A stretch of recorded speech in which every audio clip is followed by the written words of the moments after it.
Alrighty, we are here. Semifinals of the 516 under amateur tour, stop number 9 here at Bull Shooters, Phoenix, Arizona.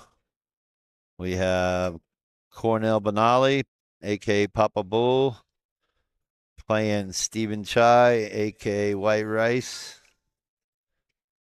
And we just had Jeremiah Johnson from Las Cruces, New Mexico, take the hot seat. The winner of this match will be playing Jeremiah.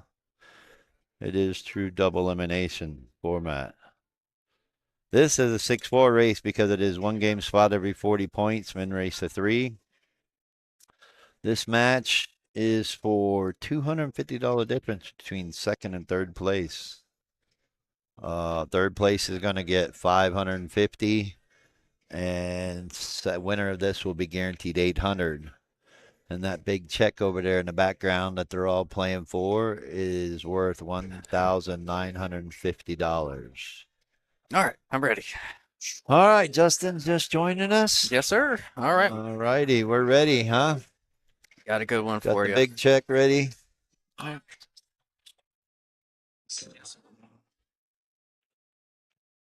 Oh, I do also have the other tournament going on, so I may have to dip out here and there. Yeah, bounce around. And that was brutal. What a great match, though, for the hot seat match, Hill. It sure was. It sure was. I didn't mean to sound too impartial to Stephen winning, but you always pull for the guy that comes back 4 or 5 games back, and then want to see Down it 4-1, I saw. and 5-1 at one point.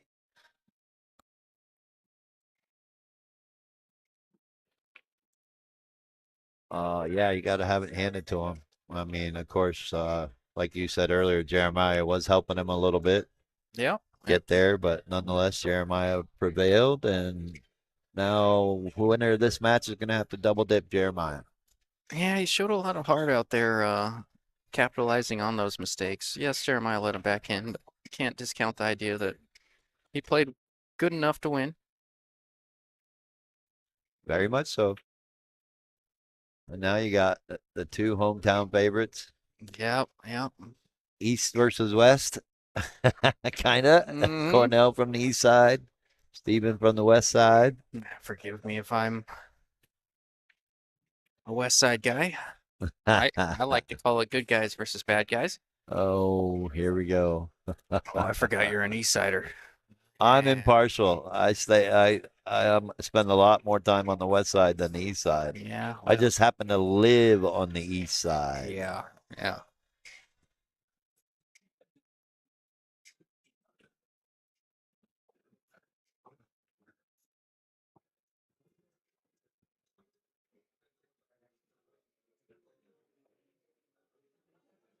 Trying to catch up on everything, make sure everything was shared on Facebook. And I think we're on Donkey Pool Production YouTube page. Am I wrong? No, we should be. It said YouTube was good. I only really ran into that 1 or 2 times. New video, yep. We got it going on.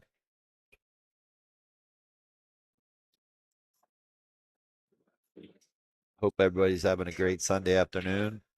Not too bad here at Bull Shooter. Well, Dara says what Tim is trying to say. Although he lives on the east side, he identifies as a West Sider. That's what I heard. That's what I heard. Kind of, sort of, yeah. All right.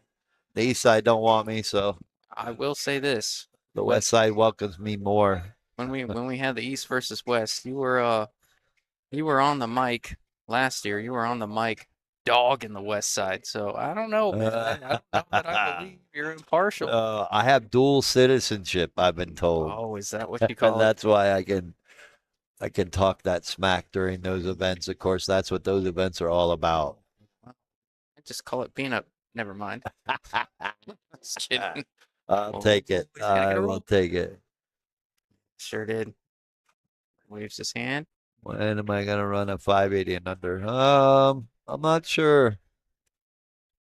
Trying to finish out the year here. I mean, I'm booked for the rest of the year and actually all the way up to January. Did book all the dates for the amateur tour for next year. You got a lot of Scotch tournaments coming up, it looks like, huh? Yes, in 2 weeks will be the 1200 and under Scotch doubles state championship. And then, well, next weekend is the 500 and under and the 600 and under on the 7-footers. Everyone plays even. Then we have a 601 and above on the 9-footers.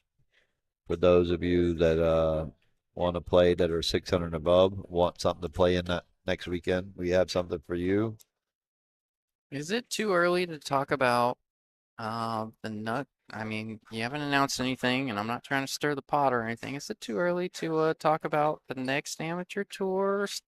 Yes, because I'm still waiting on sponsors to get Okay. back with me, and some Okay. people have reached out to me. So, nope. All I can say is I have dates and locations locked down for Okay. next year. It's going to be exciting. And you Got a don't. new thing I'm throwing in the monkey wrench. I am going to have a Scotch doubles. I can lead onto that. I will have a Scotch doubles event inside the amateur tour for next year. That's all I'm going to lead on to. There you Now, go. my next question to you is, are you playing in that 1200 under Scotch doubles in 2 weeks? Do you have a partner? I don't have. No, not yet. I've had a few Well, people ask I think me. we're at like 31 teams right now. Okay. Only taking 64, so Yeah, I'll find definitely going to have to promote that here soon. And then November 16th and 17th is our last amateur tour event here at Bull Shooters, and is the last event to be able to get points here on the amateur tour. So those of you that are listening or watching, November 16th and 17th is 10 ball on the 7-footers. Last event to also get qualified for the finale on the 516 under an amateur tour in December. So if you haven't played an event all year long, this tournament was your chance, and then next month is the last chance to get qualified for the finale. The finale is 2,000 added, 10 ball in the 7-footers. Here again at Bull Shooters. Can't thank them enough. And then the 23rd and 24th, I think I'm off. That's the weekend before Thanksgiving. Oh, there you go. I will be having a Wednesday night tournament. Wednesday, Thanksgiving Eve, what we do every year here. I did get a little birdie telling me that Wednesday night league is done with for right now, and next week, November 6th, I'll be able to run a tournament. So keep your eyes out for that little flyer. Since league players will be off, I'll probably throw a little chip tournament together. And then November 30th and December 1st, Thanksgiving weekend, is the championship tour finale, open to anyone that has played on the tour. We do have 100 members that did join the tour, so hopefully we can get a nice field of 30 or 40 players for that weekend. If you're interested, check with me and find out if you did play. Oh, wow. Missed that, gave a ball in. Cornell missed that shot earlier over there with the 7 ball. Yeah. No, it's perfecto. I'm sorry. It was Tried perfecto to on this spit it in shot and missed with the whole Bob. thing. Yep. Yep. It's about the same area, too. Those are not easy shots. So game 1 going to Cornell. Now, when the cue ball's perpendicular to the 9 ball on the rail, that can be tough to judge. We've seen that a few times. So keep going further. Know how my life is going. Yeah. After Thanksgiving weekend, the finale championship, we have December 7th and 8th, Barroom Championship. 5-player team with 1 female, must have 1 female, 2,900 and under here at Bull Shooters. Then December 14th and 15th is the finale for the amateur tour here at Bull Shooters. And then I think I'm off that weekend because it's Christmas weekend. Well, right before Christmas. I may be doing something on the 22nd. Okay. Possibly. Philip's birthday's on the 23rd. Ooh. There's a few people. I'm gonna go ahead and miss that. Jamie. Jeez. Jamie's baby is actually due on the 27th. Christmas baby? Yeah, maybe. Could come early. Never know. And then, yeah, you got December 28th, East versus West at Main Street. And that's the last Scotch doubles event of the year, 1250 and under. You better get yourself a partner. Oh, no, you can't. You're playing in it. Never mind. Oh yeah. They announced that, right? I can talk about that. I don't remember. Yeah, they announced captains and everything Captains already. and players. I will be back. I got to go check out my other tournament. Okay. Thanks Do again, you? everyone. I'll leave you with Justin.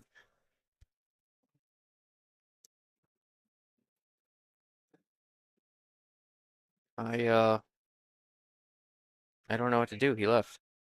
I don't know how to do this. What do I say? What do I do with my hands?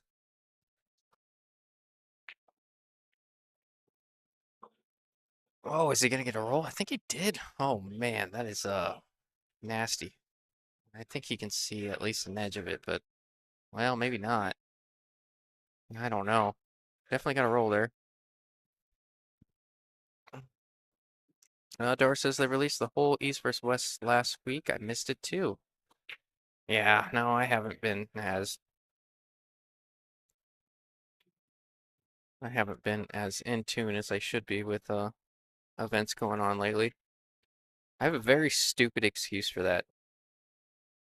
And I don't know that it's worth saying, but you know what? I gotta talk back here for 8 to 10 hours at a time, so I'm gonna go ahead and say it. Oh, that's a good. I think that's a good save. Oh no, he left it. But no, so I can't search anything on Facebook. The top of my phone, my son uh, threw my phone as hard as he could. He's 3. He threw my phone as hard as he could. He broke the top part of my phone, so the search bar up there, I can't use it at all.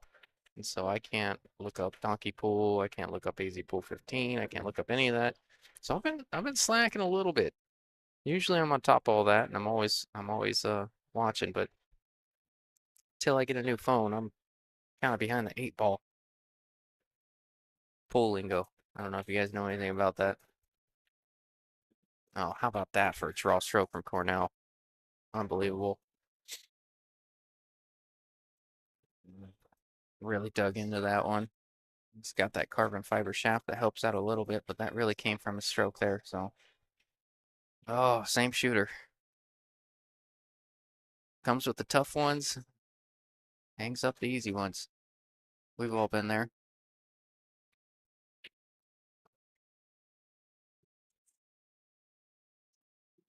Dar says, bro, you've been needing a phone since I met you. Yeah, yeah, that's true. I'm really bad with it too. Like I won't let it go until it's covered in duct tape and the buttons stop working. So right now it's semi-functional for texts and calls, but same thing with shoes. Somebody asked me one time, they're like, what kind of shoes are you gonna wear? Like the only pair of shoes I have? What kind of question is that? And then I go to the twins' house and they're like, oh yeah, I got 432 pairs of shoes.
guys. I'm sharing the stream real quick to my thing. Just because Steven's still in it. I want to see my boy get there.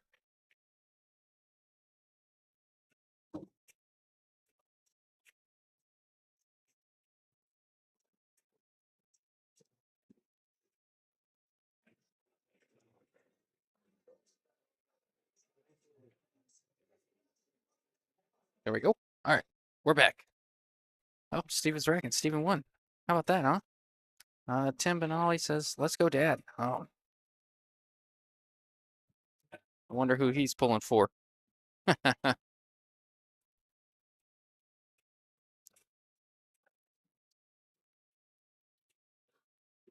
So,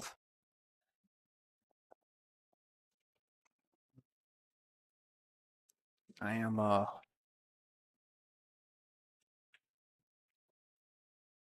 1-1. This is a 6-4 race. I believe it's every 40 points is a 1-game spot. They are within.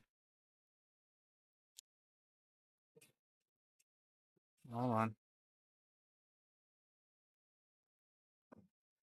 Yeah, I guess I'll do the plug since we're just getting started on the new video here. But anyways, I do want to fill you guys in. This is the 560 and under amateur tour stop number 9 over here at Bull Shooters in Phoenix, Arizona.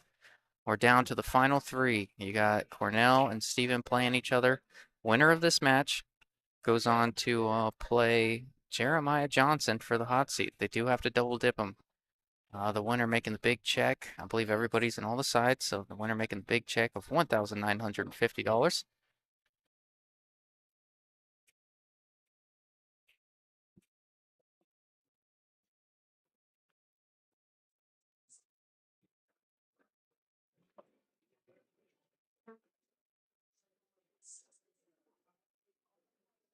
Oh, here he comes. I missed you, Tim. All right, I'm back. What did I miss? Well, I see it's 1-1. yeah, sounds like I looked away for a second. I was sharing the stream on my thing. I do that every once in a while. But I looked away and Steven was racking. I'm like, oh dang. Yeah. Cornell might feel the pressure again of that 6-4 race. Yeah, that's tough. That's Especially when Steven's shooting good. Yeah, and Steven's got a lot of momentum. I mean, you got to think he was down 5-1 against Jeremiah for the hot seat. Came back, tied it up 5-5. Had a couple opportunities to win that last rack. Didn't get there. Jeremiah took advantage, and now Steven's on the backside playing for the semifinals, but definitely has all the momentum in the world here. Cornell been playing good, but yeah, 6-4 is tough to fade, especially against these super 400s. Mm-hmm. That's for sure.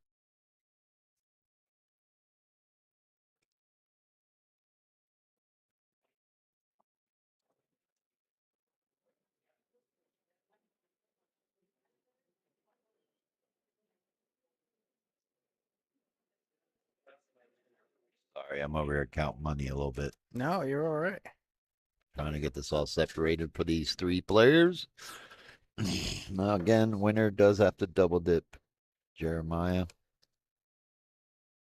Wow, what a great jump shot. You just missed that one.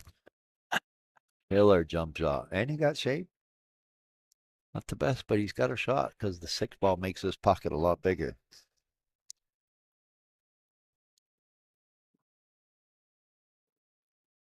My goodness, I'm doing John Casey's pick'ems, and I might just be the worst guy that's ever done it in the history of ever.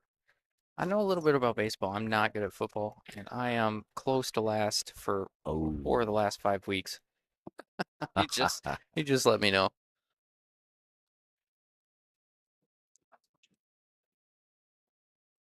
Well, that's good to know. You hear that, everyone? Do not go to Justin for baseball stats too. But Yeah, that too. no, I'm kidding. Football stats. Don't go to him. Oh no, I tell everyone. They're like, "What do you think?" I'm like, I think you should find somebody that knows what they're talking about. Sound like John Casey knows what you were telling me. Yeah, he's the man. I think that was a pretty effective shot. Cornell's got either an edge or a one rail at the 4. I kind of like glancing off the side of this and 2 rail in the 4 up. Cue ball coming back down here next to the. Oh no, he was able to see the ball. He's playing safe Yeah, well that's the fine. whole way. I thought he had to kick at it. Plenty of room. It's the camera. It can't be me. All right, so Steven's going to try his attempt at a jump shot. This is almost the same spot where Cornell was when he made that 3 ball.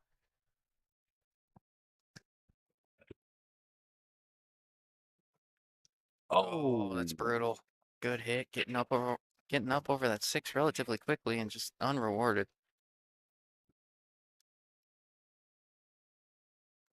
Well, Justin Turner says, "Get him, Stephen Chai." A lot of Stephen fans in the chat. Yeah, Jay Suko and who else was pulling for Cornell? Obviously his son, but there's somebody else. Even though he's got a little bit of an angle here, it's fairly natural. Little bottom or bottom right to hold the cue ball. Come off the rail and out. It should be all right. Good shot. Nice shot. Now you just got to figure out where he wants to play the 8. Does he come underneath? Does it go where he just was at? Looks like it does. Looks like all you got to do is just draw it up table. He can play it in the opposite corner. Didn't get high enough. Need to be a little bit higher. But he's okay. He can float across it, across the 9, and shoot in the other corner. Yeah, just don't overhit it. Must be tight because looking at the camera. Yeah, that's don't good. overhit it. He said. Well, at that point, you wanted to overhit it. Yeah, you got to commit one way or the other. He right? was more focused at pocketing 8 is what you want to do because, like I always say, shape's overrated. Take this shot, just take it on. You know, been here many times.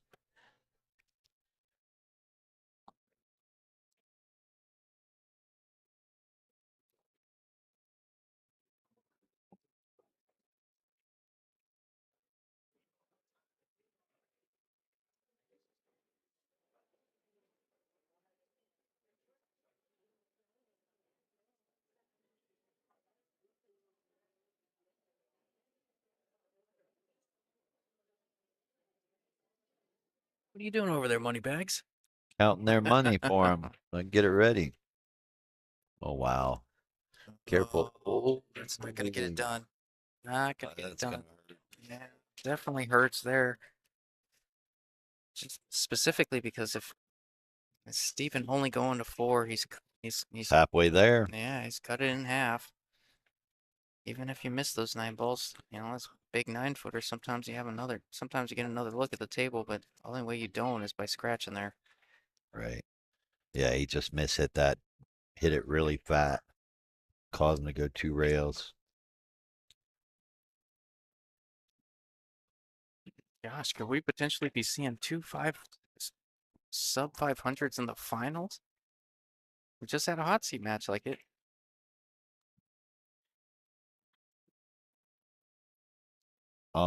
Yes, we could, and I think it'd be a first time for the amateur tour. I think you're right.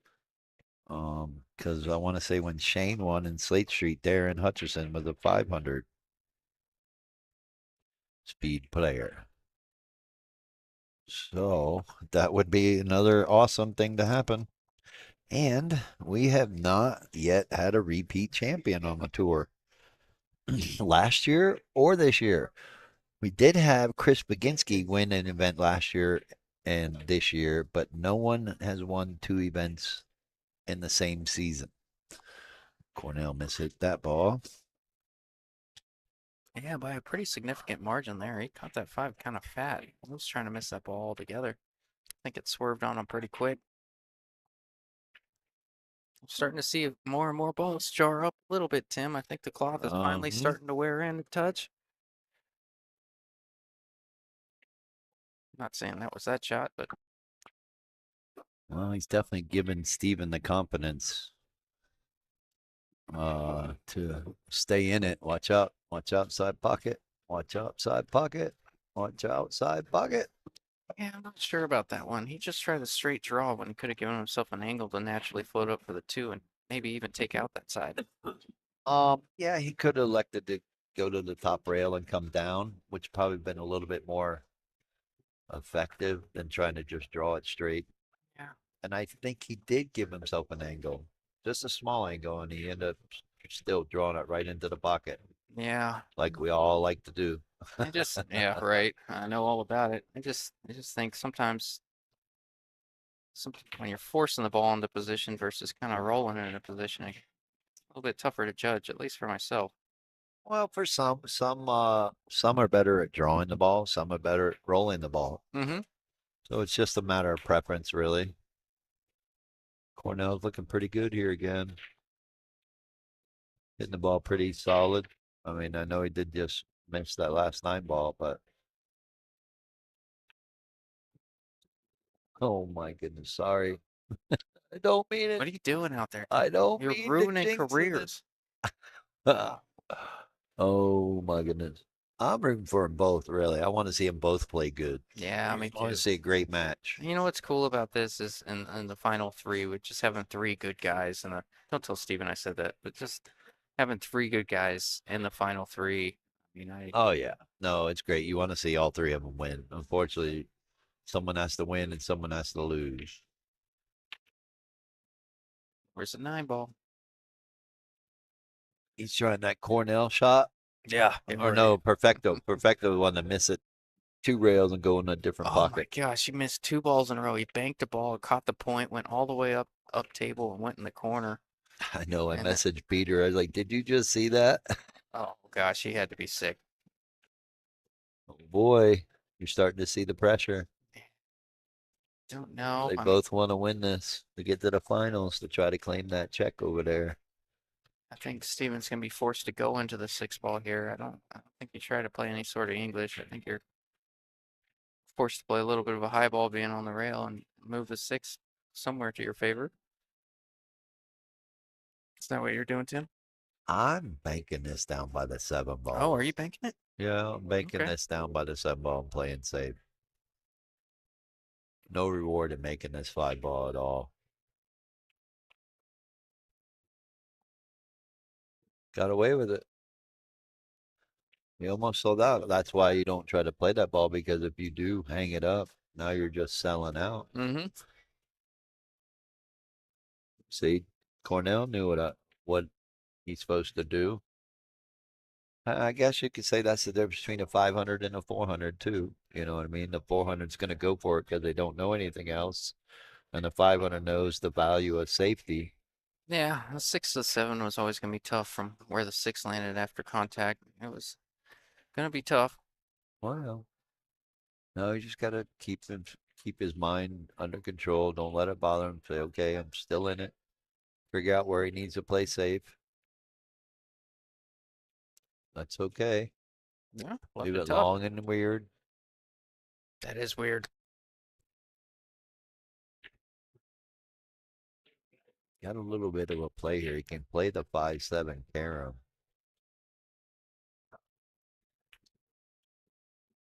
Oh, he went for the safety and he still might get away with it. Yep, Yeah, he sure got the is. 6 ball to cover up.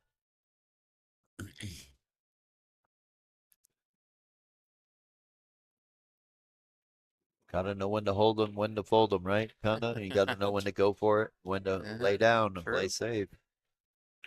Seeing some good play by both of these players right now, just trying to keep themselves in the game. Unfortunately, Dara didn't get the right result here or right roll, so Cornell might have a shot at getting out here. Trace Kane is always playing, ain't he? Oh yeah, he's always working on his game. I love it.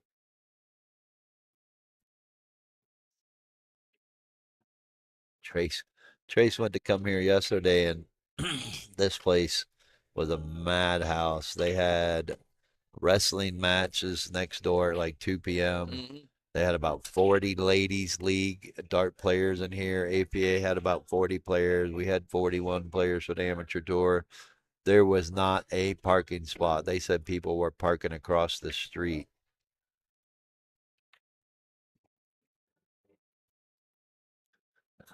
Did I say Dara? Oh, I meant Steven. Oh God. Oh, is he doing that? I Well, never picked up on it.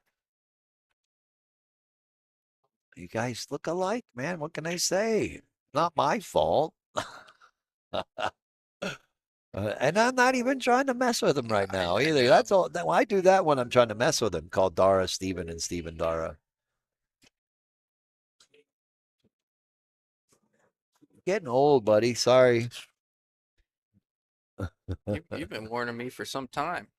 You've been telling me, dude, I am losing it. You are not going to enjoy growing up, Justin. Like what? They say when you hit 50, your mind starts determining things differently. My daughter, it used to be a joke too when the old people used to say stuff like that. Now I'm feeling it. Oh, and people say, yeah. I'm at that point in my life where I'm young enough to the old people, but I'm old enough for the young people. Yep, yep. I'm right there in that midlife crisis thing. I know. Gotta go out and buy a Corvette now.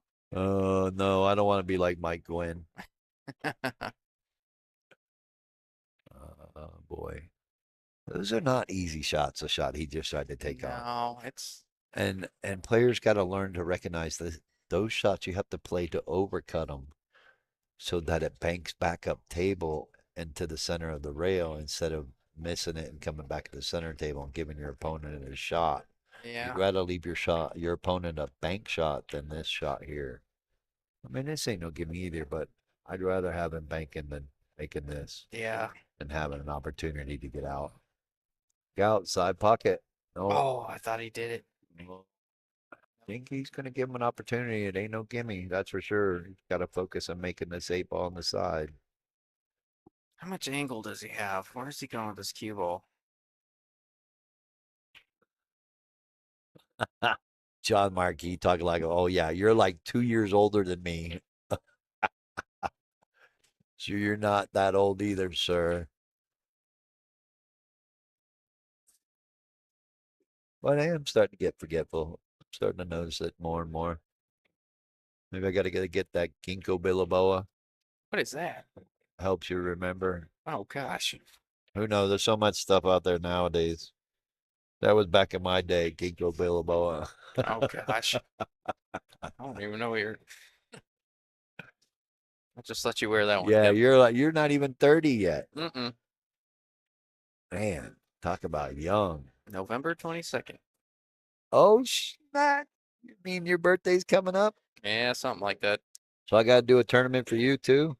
Hey, Oh, that's a Friday night. is it? Yes, sir. Oh, that sounds like trouble. Oh, yeah. Well, we could do something for you, you know.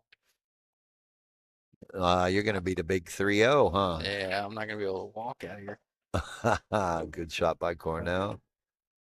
Make it 2-2. Cornell needs 4. Steven needs 2. Yeah, yeah.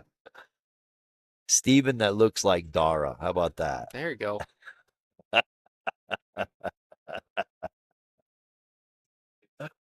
That's what I'm going to say it from now on. You know that guy Steven that looks like Dara?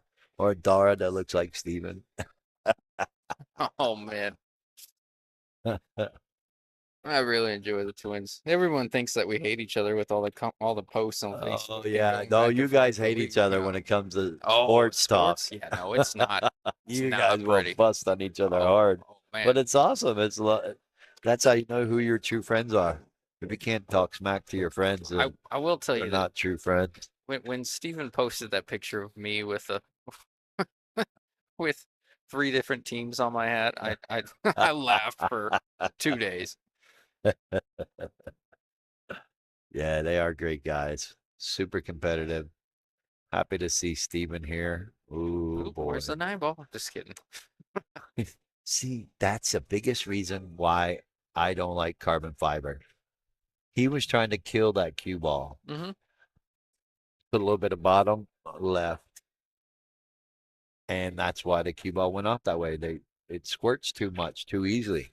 Like miscues, I've seen too many, and that's the biggest reason why I don't want to switch to carbon fiber, because I have that kill shot in my repertoire where I do real well.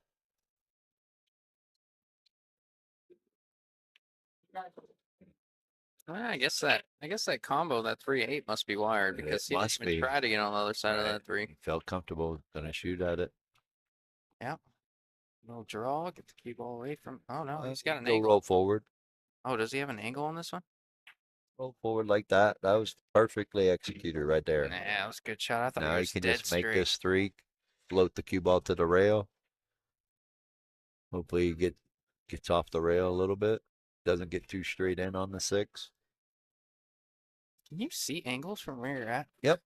Okay. I can see a small angle. Right next to the camera, so it's.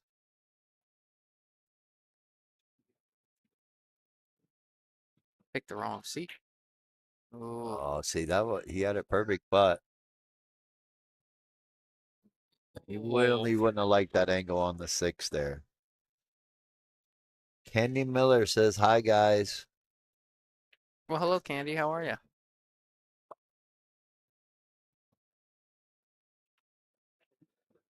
Watch out. Jay Suko's on here saying, "Let's go Cornell." Papa Bull. I think he's on the wrong side of this. I think he's got a short side himself on the 7. Yeah, but he's okay because the 7's off the rail, so it's really not that hard. Just make sure you get on the rail Good stroke. like that. That was perfect. Jacking up. So Now he can just stop the cue ball. He doesn't even have to draw it. You just stop it right there. Have a slide angle on the 9. smash Nice that shot. ball. Yeah, he did a little firm, but that's okay. Good shot. It's on the rail, but not supposed to sweat that. Really not. Supposed to love it. Yeah, no, it took me a while, but I'm indifferent now. Well, you are watching it with us, Candy. All right. Cornell takes another one back. According Try to to make it a short race to 2. they both split their games in half. 6-4 race, 3-2. Yep, halfway there. This is the way it's supposed to be, right, Tim? Yep. It's good for your tournament. Hill, baby. That's what we want to see. Yeah, it's trending that way. Hill for the thrill. I'm going to go check out my other tournament real quick, and I'll be right back. All right.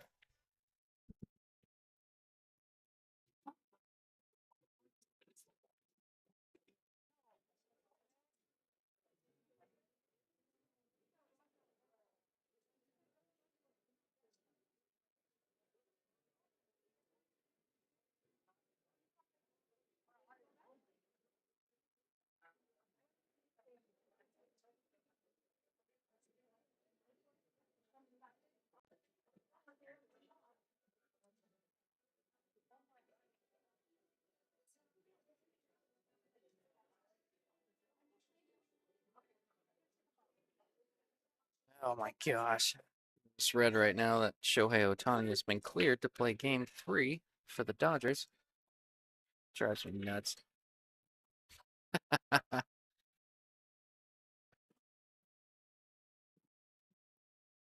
right. If he's going to try and spin this in, he misjudged it a little bit last time. Let's see if he made the adjustment. If you do that, your cue ball is going to be moving. So it's going to be tough to hang down here for the 2 unless you hit something. He's got to hit something. Yeah. That's always the problem there.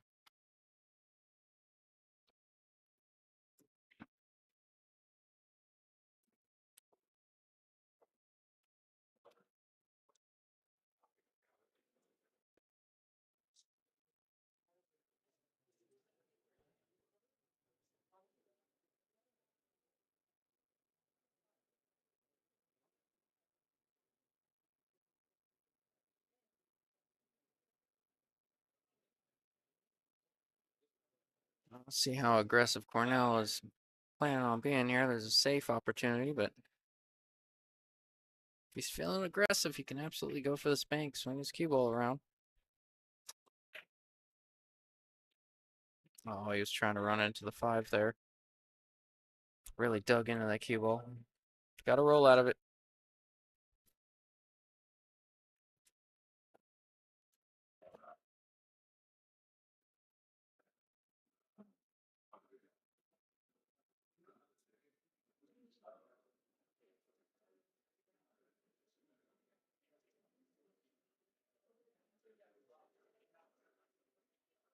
Oh, what a great shot that was from Steven. Man.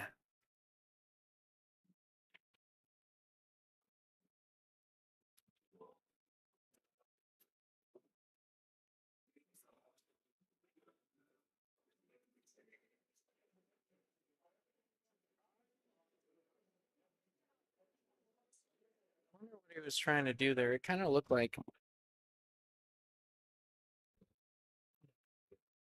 No, good shot from Cornelius. He made that look a lot easier than it was, but kind of looked like I thought he was back cutting the three, like slicing the paint off of it, but he hit it way too thick. But when he stroked it, his eyes were all on the 9 ball and the 4 ball, like he was trying to push the 9 into the 4 instead. So I think I can't tell if he's trying to cut it or if he was focused on the carom all the way there. But anyways, Cornell going up.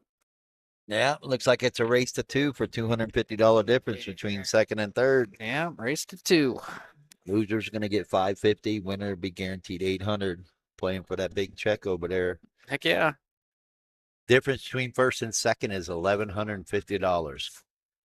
$1,950 for first. Second is 800. Not bad for 41 players. Not I want to bad. give Bull Shooters a shout out once again for letting us host the event here and adding $1,000 to the event.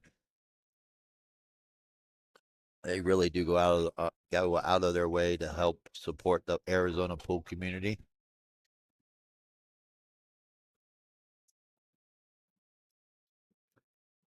So not a very strong break by Cornell. Justin had to step away for a minute. Nice little smart push shot. Get the 9 away from the pocket a little bit.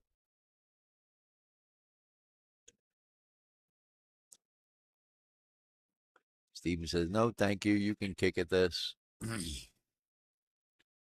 Might not be able to. He might have to jump over the 6 and kick at it that way. Yeah, he's walking for his jump cue.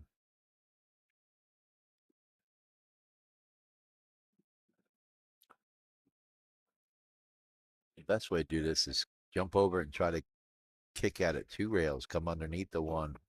So, oh, yeah, that's exactly what he was trying. He just didn't get far enough down the rail. Oh, I'm going to give Steven an opportunity here. Nothing's really, really too hard by my standards. There's nothing tied up. Everything links to everything. 1 to the 2 to the 3 to the 4. Thank you, sir. All right. Justin's here. Justin's back with us. You hanging in there, buddy? I'm hanging in there, man. All right. Well, again, can't thank you enough, Justin, for what you do for the pool community.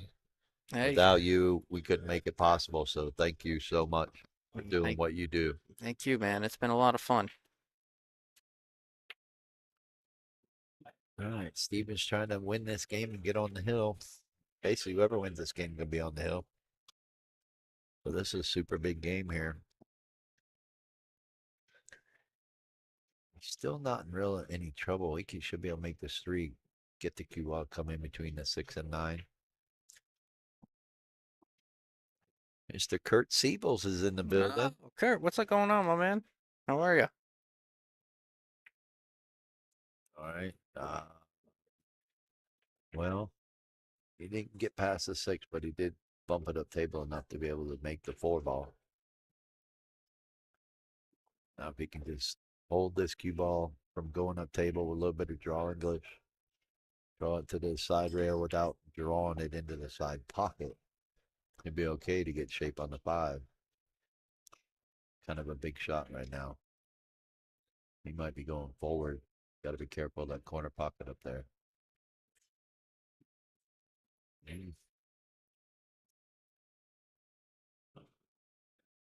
Gonna get away with it? No. Cornell's got to come with the shot here. Nothing too hard, but he's got to be able to hit this firm enough so it bounces off and gives him a shot on the 5 ball. Watch out. Watch out. Oh. Yeah, looking pretty good again. Yeah, Cornell's looking much more comfortable than we saw in the Steven. last one. Yeah, and then Steven.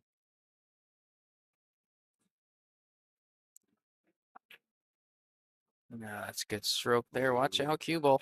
He's gonna have trouble here making this 6 and get back to the 7. Yeah, I don't like this even a little bit.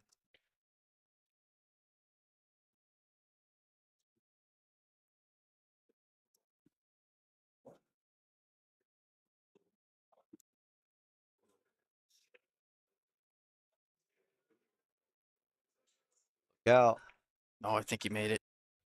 Oh, wow. He's not gonna be rewarded though. No, not at all. But if he can kick this, if he hits it, should be able to make it actually. I mean, do you deserve to be rewarded after that though? Slapping into the rail and Was finding he it. trying to bank it? Or Ooh, what? I yeah, think he's trying to make it in the corner. Oh, wow. I mean, if he Boy. tried to bank it, that was incredible. No, I think he mishit it Yeah. and got away with the bank, and it cost him a little. Put- He'd been better out playing safe on that 6 ball, just pushing it up to the center of the top rail. Gonna give Steven the ball in hand. Yeah, making sure he can reach it. Of course, Steven's about 5'0", so he's always got to pay attention. Just kidding. Up this down, he's on the hill, 1 game away from the finals. Little authority there. Do you think he maybe let out a little frustration on that 9 ball? Yeah, a Just little kidding. bit. A little bit. Pounded the back of the pocket. Hang on 1 second. Jacob, they finished? Go ahead and play, and I'll send it out in a minute. I'm just trying to watch. I'm trying to watch from here a little bit. I know Scott's on the hill. Yeah. Pick a day, but I don't care. And then when I see it, I'll bust mark it over. Yes, sir. I use the outlet. There it is. Yeah, I do. Get it, Papa. No, go ahead. All right, I had to take care of a couple people. All right, here we go. Can we see a break and run? No, we're gonna see a break and scratch. Table? Man, I don't know about that. Commentator curse is just as well live as the Dominic Dunn curse. It feels like it. I don't know what's worse. What's bigger? Yeah. Yeah, what to do with that 4? What are you seeing on that 4? I don't think it passes a 7. No, they had to play the combo. Liking the But combo. yeah, Liking the combo there. yeah, well, yes, because the good thing is he shoots the 2. He should be able to get straight on the 3. If Yeah. he doesn't, he can go into this now and break it open, which he might just do. So the 4 He's is got going an into the angle. 9 though, right? And Yeah. when you hit the 4 off the 7. Yep. Oh, he's just breaking it out. That's a Oh, little they risky. went- Yeah, it was very risky. He did get rewarded. He wanted to bump the 4, not the 7. Oh, look out. He's going to get a lucky roll. Going to get a lucky roll. Nope. He's going to give Steven another opportunity. Now, what does he do here? Did he try to go 3 rails for shape around, go in between the 7-9? Or can he use inside English and spin it and stay above the 7-8 and come right there where he just was at? Looking like he can. Yeah, I think. He doesn't have that much of an angle. Yeah, I think he play a little inside and just get up to the middle of the table. He may think. not even have to put inside. He may Oh, just a be able straight to high hit ball? center. Yeah. I see that straight. Not straight. He's got a perfect angle. The cue ball's going to rail like that. He hit Yeah. that really good. Stay out the rail. Stay out the rail. No, that's kind of what I mean. Yeah. I didn't know that he was full on that ball at all. It looked like he had to cut that thing. I think he hit it perfect in actually the right speed, but the table's still sliding Yeah. just Yeah. a little, so it got away from him. And that's why it's so far or so close to the rail. You just got to knock this down. Keep your cue ball from sliding into the side pocket and just go back and forth. Give yourself another opportunity on the 7. Sound like he mishit that a little. Well, he's going to test Papa Bull here. He's going to say, you going to want to make it or you want to cut it? Your choice, sir. I think he likes the cut shot better. Yeah, I do too. course. Oof. Don't know Got about it. Pressure. The pressure's getting to them. They're both feeling it. Now this is a straight bank. the 7 passes the 9, right? Yes. Okay. It's tight, but it goes. This is a straight bank. Draw your cue ball straight back to where you're at right now.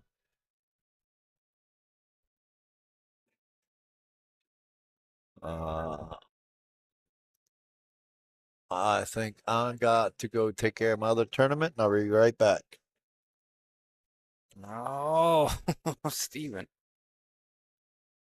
Yeah, that was a really good effort there. I think he had to shorten that up with a little bit more pace. But playing a high ball so he gets good on 7 was the effort there.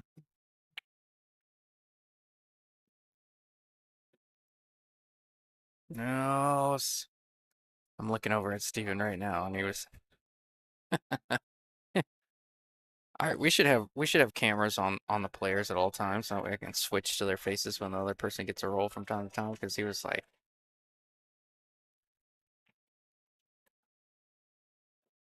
it was funny to say the least. He's like, you gotta be kidding me, man. Hey, roll for a roll, baby.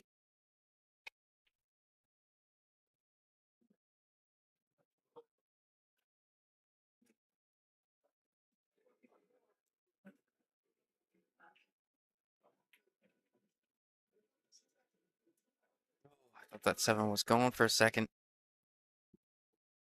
It was pretty close. Junior Carrizosa says, weird layout. Are they doing drills? Yeah, looks like it, doesn't it?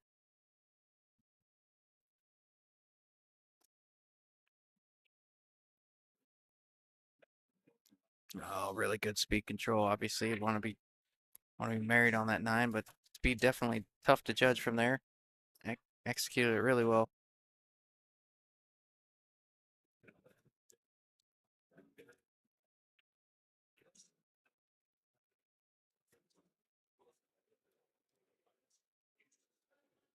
All right. They're still grinding it out, I see. Yes, sir.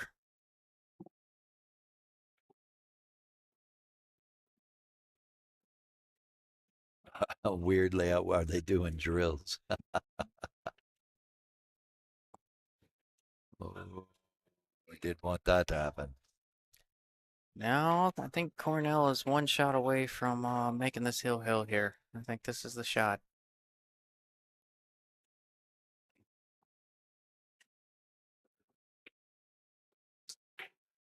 Oh, good shot there.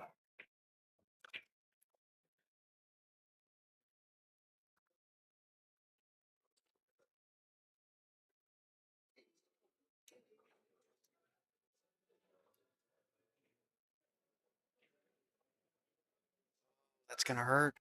That is gonna hurt. He had a perfect opportunity to run the last 3 Oh balls. boy.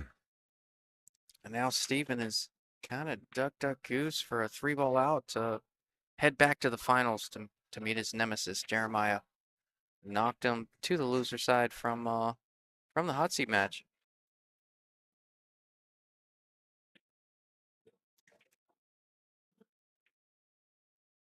Good shot. Little angle would be all right. Looks like it. Center of the table is just fine. Don't have to get too cute here.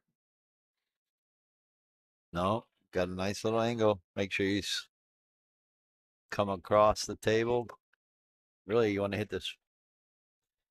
Go 2 rails, just come up below the side pocket and bounce back out so you can be straight in on the 9. Coming back and forth here, Tim. Yes. That's a good shot. Try to hold it. You do that. Steven. That's why you don't want to don't want to hold the ball. It's the same thing I did with Brett Yeah. Friday night with that last one of the second last Oh, game yeah, where I try should to have won roll 13-2 and I just tried to slow roll the 8 in Yeah. instead of making the cue ball go 2 rails back for shape. Anytime you slow roll the ball, you second guess yourself. So I think we're gonna see Hill, baby. I want to say this table brings it out more than any other table on the tour. Oh, it sure does. It really makes these matches competitive. All right, this ain't no gimme. Cuba's on the rail. He's just got to focus and knock this down. Don't think about what it's going to cost you. All 100% make the ball.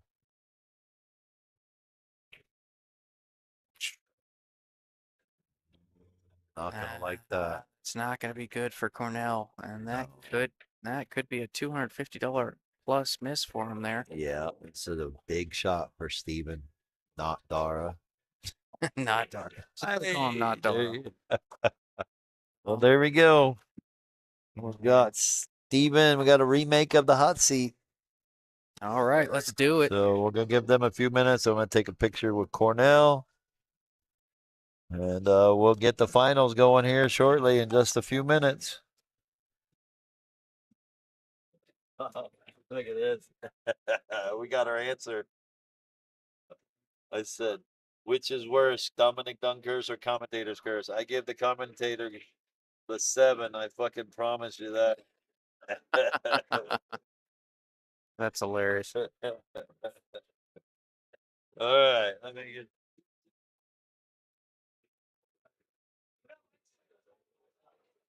All right, I'm gonna go ahead and let him get his picture real quick. Coming up, you have Stephen Chai playing Jeremiah Johnson for the finals. It's the first set. I put the first set up there because Stephen does have to double dip.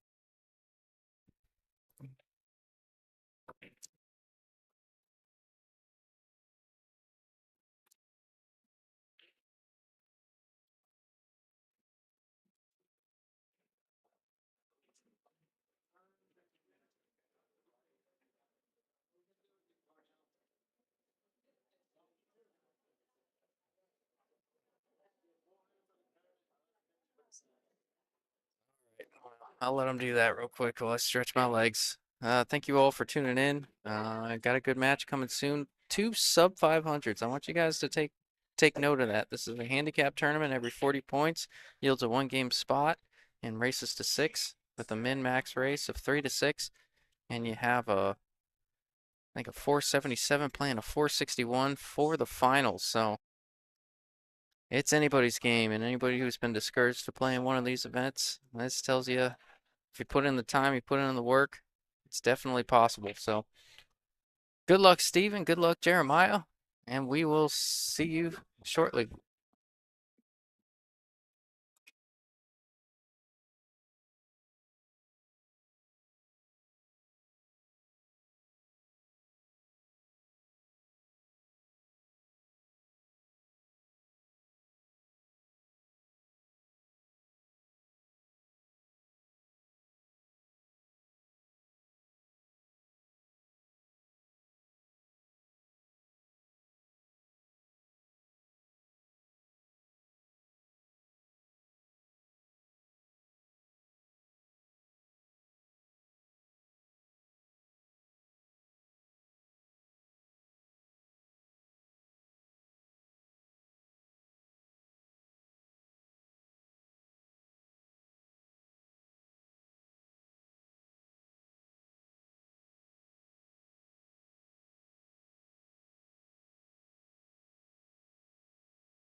right, here we go.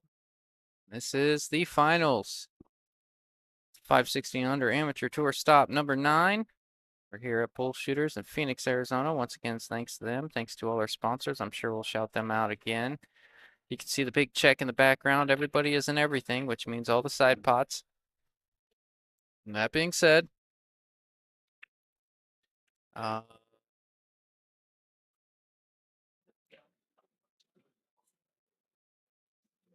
winner taking home $1,950. I am not sure about second place. Oh no, second place right here. 600 plus 200. So second place is 800. First place is 1,950. So got a good one.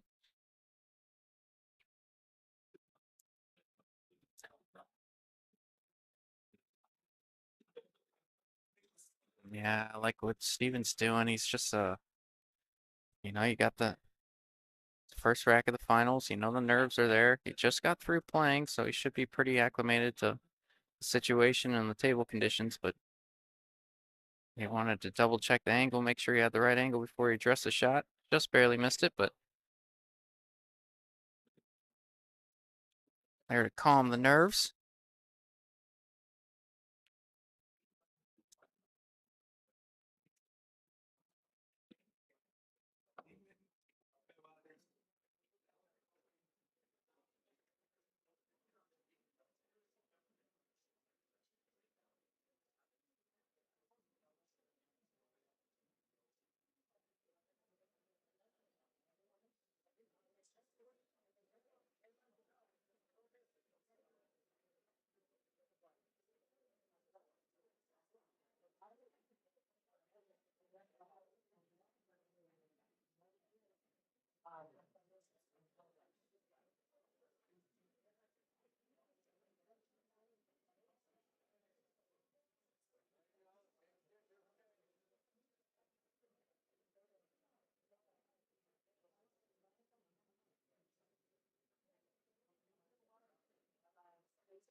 I guess I'll run through them real quick as Steven runs out this bracket. Ooh, I don't know. That two's crawling down that rail. Nah, I just missed it. But once again, shout out to our sponsors real quick. The big one, Qualtech. They've been doing a lot for us out here in Arizona. So shout out to Qualtech, John Sanchez, Hydra's Glass. That is my business. Me and my dad. Digital Pool, Isaac, making running this tournament easy, making it easier on the players, tournament directors, all around. They've done an incredible job. Paradise Patio. That's Brandon Langen.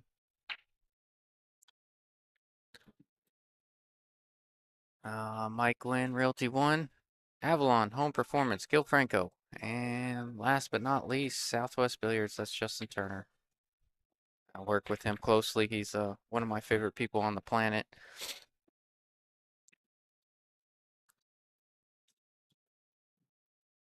And like Tim says, go support them like they support us. They're adding a ton of money in these tournaments, letting us play, allowing us to play competitive pool as amateurs on a consistent basis, giving us that adrenaline rush and that thrill. So thank you all.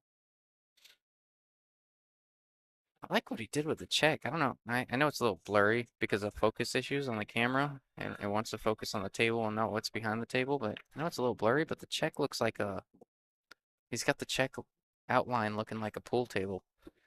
I think that's pretty new. That's pretty awesome. Tony Circus says, let's go, Steven.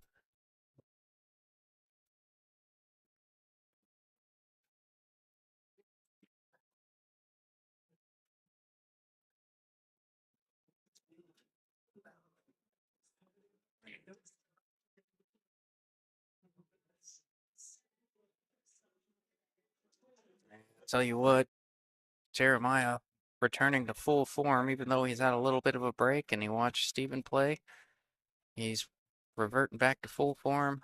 And if he does go on to win this tournament, assuming this 9-ball drops, oh my gosh. Oh, why did I do it? Oh, I'm just gonna, oh,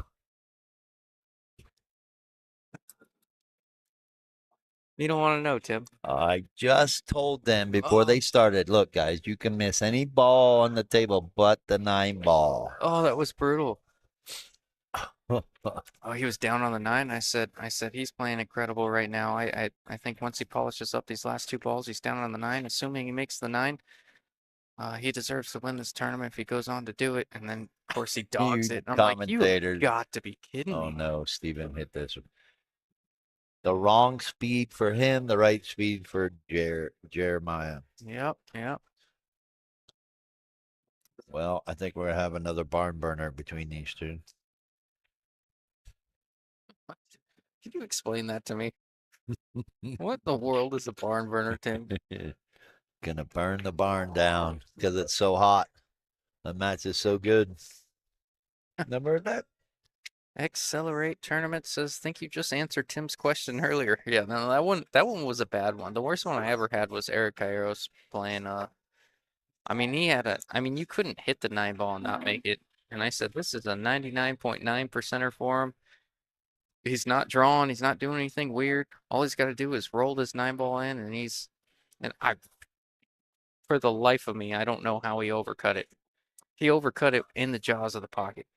Ray Hagemeyer. Yeah, well, that's why I put these events on. It looks like you're gonna have to take a Sunday off one of these days if you want to compete and have a chance at one of these big checks. But yes, this is awesome to have 2 players under 500 in the finals. First time in amateur tour history for this season. So it's awesome to see. We've had a couple. We had 2 now players under 500 in the finals, right? Shane Benavides won. Yep. And we just had one recently. I'm not sure. There's been a lot. Excuse me. Joseph Paz, was he at 500 when he won the last event? I don't know. Is he above 500 now? Oh, yeah, he's 505 now. Oh, okay. I'm trying to remember. See, old age. Oz says, let's go to Dara's brother. Yeah. It's the guy that looks like Dara is playing, but his name is Slevin. Slevin. Okay. That's his name. Anybody that knows him, his friends call him Slevin because he's only got 1 sleeve tattooed and his brother has 2 sleeves. Oh my God. Hello. Oh, there he is. There's this, gosh. Oh, Look my at that. We God. talk about him and he Yeah, comes in the yeah. door. Steven's brother Dara Yeah. just showed up. Yeah, waving hands, kissing babies. There Yeah, he he is. must have just woke up from his alcohol nap from last night. Yeah, I heard they went. I heard he went pretty hard in the paint last night. I think he took his 2 and out pretty tough. John Sanchez was just here and said he took him home at 1. Funny part was Dara was wearing a Brixton shirt last night and John was wearing it today, wearing one today. He goes, yeah, I even won his shirt last night. Oh man. He won 4 out of 5 sets, John Sanchez. He said Dara won the first set and Don won the next 4. Man,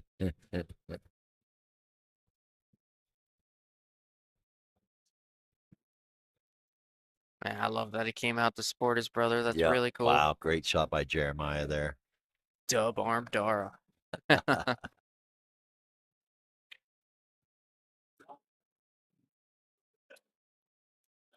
Jeremiah's got a good opportunity to get out here.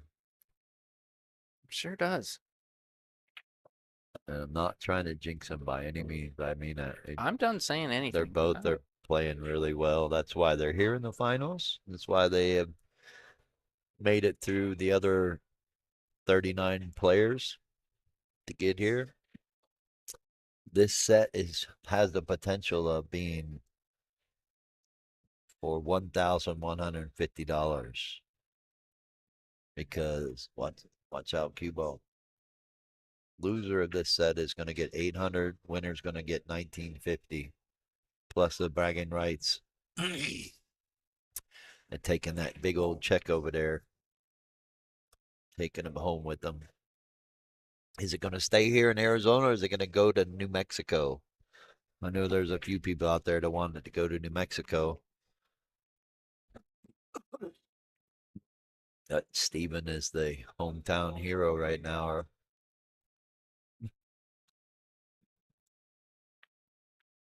Yeah, trying to hold it. The bank didn't look too hard, really. I think he was more focused on the cue ball coming around for the 7. Yeah. What's the reaction of the cue ball? He may have played a touch of outside on that one, which I think he kind of had to shorten it up a bit. Yeah, he had to hit that a little bit of firm, a little bit of draw, and just draw it straight back across table is what he really needed to do.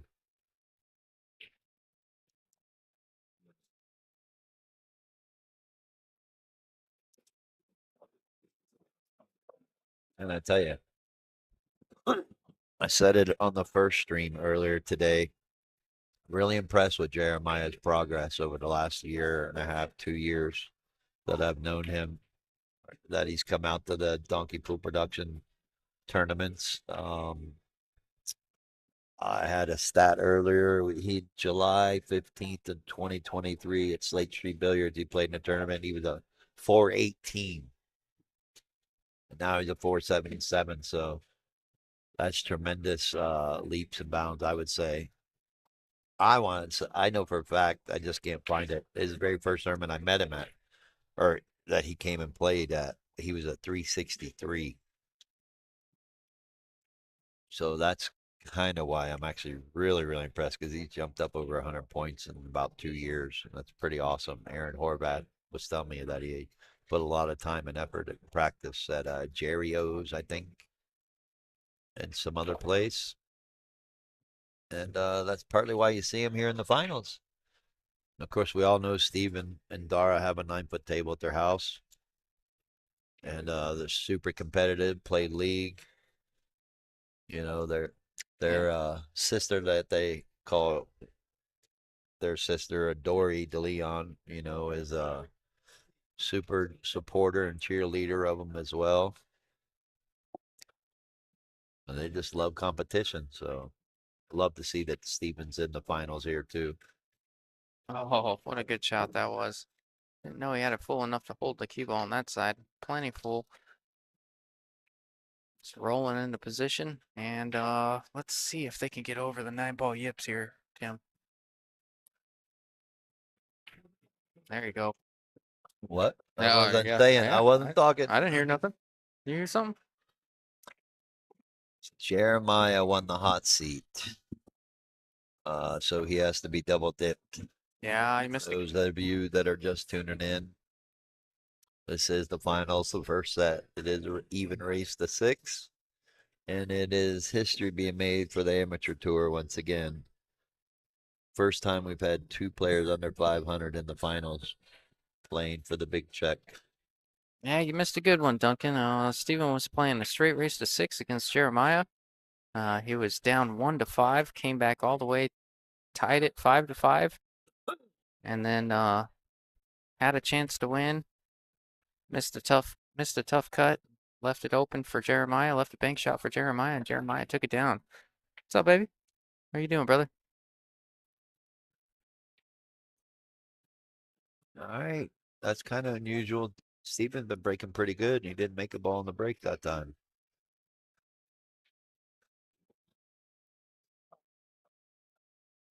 We're going to see if Jeremiah going to try to knock this down in the side pocket there, or maybe try to fire this 1-9. There's a path.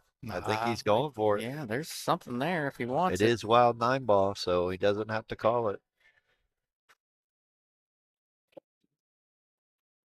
Oh, we went got after a point and got the 1 and got shape on the 2.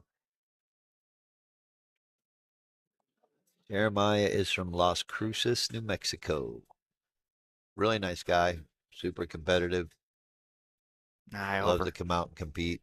I didn't mean to intrude on his conversation, but I overheard him talking to someone saying his goal was to be over 500 by the end of the year. That's awesome. And Well, he already at 477. He's come a I'm long sure, way.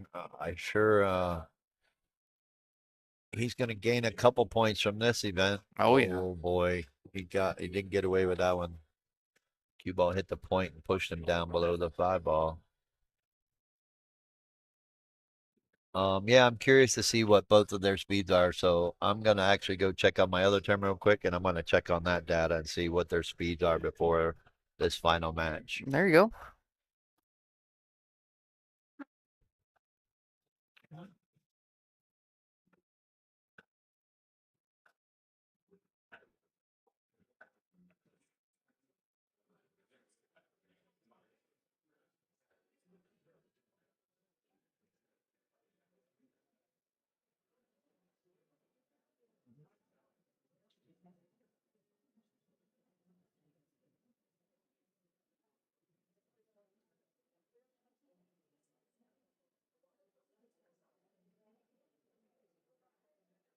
See what Steven can come up with here. A little bit of a cluster over there with the 5, 9, 8, 7, but I think you can dissect it a little bit. Get from the 3 to the 4. 4 goes in, and then you can get to the 5 in the side. I believe the 7 goes all the way up. And then you open everything up unless you're trying to break out the 7, 8 with the 5 when you get there. It's all preference and where you land. Junior says, come on, Steven, this one's yours.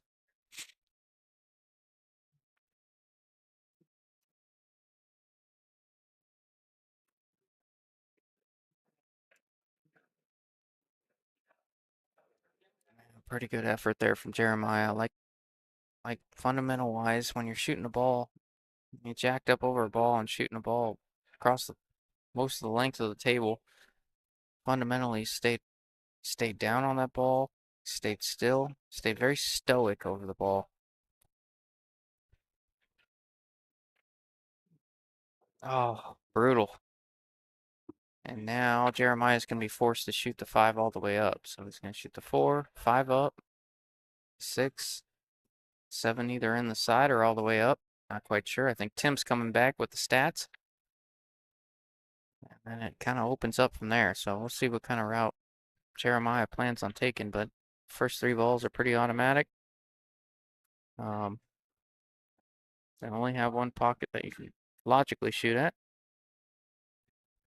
Yeah, he's got to get that cue ball right in between the 5, 6 like that. Wow, great speed. All Nice. right, so I got some interesting stats since I'm trying to keep up with Justin and be a stats guy. Nah.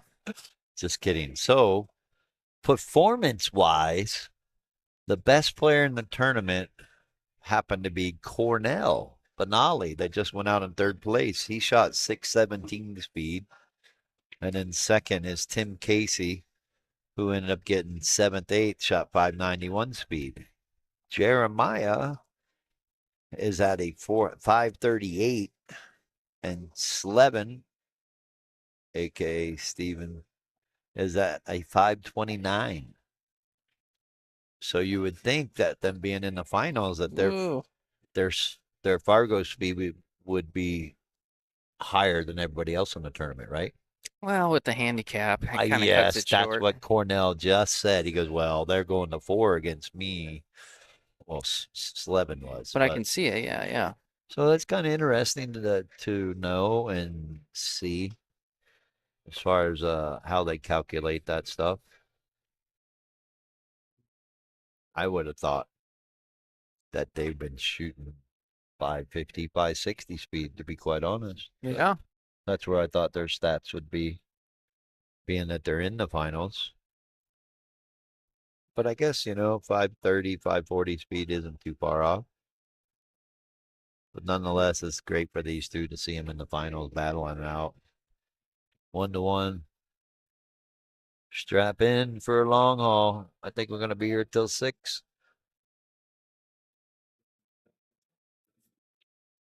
Yeah, things do tend to slow up towards the end. Oh, look at that comment. Oh, that's Yeah, brutal. he's wearing the New York Yankees hat. He's got the New York logo. I guess for those on So I YouTube bet you. that didn't see it, Now Junior that now this match goes deeper I know.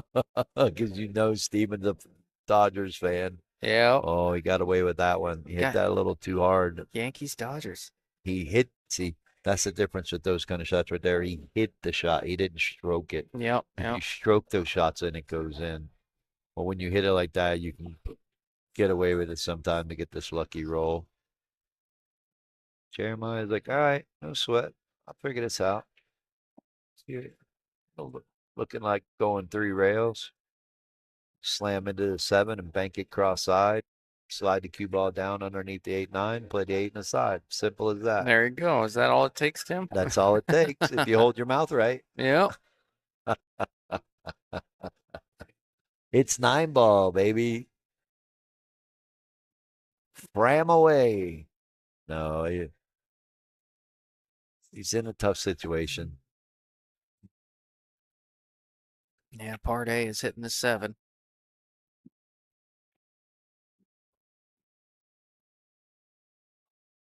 Here we go. Oh, he kicked it.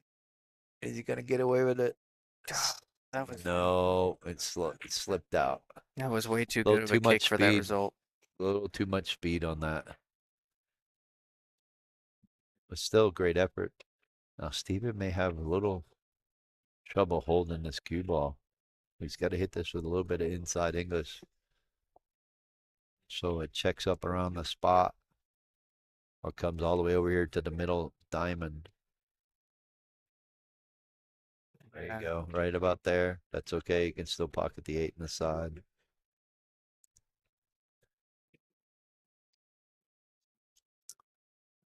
Doesn't really have to do much here. He just pocket this ball with center English. Just enough speed to go the rail and come back across the 9. Pocket the 9 in the same pocket. Oof. I think he rushed it a little. I think he didn't take his time. And he overhit it. Didn't need to be this far over. You have to be critical on shots like that. That you don't want the cue ball to get away from you. Yes, he was okay. He could make the 9 from where he's at, but that's not controlling the cue ball, and that's the name of this game. Not only pocketing the ball, but you have to control the cue ball. It's funny coming from you, Tim. No, I mean, I control it pretty well, but there's Oh, no, times I where I know. have to let it go. I know, I and I'm know. not scared to let it go, but for the most part, you want to keep it simple. Minimal cue ball movement.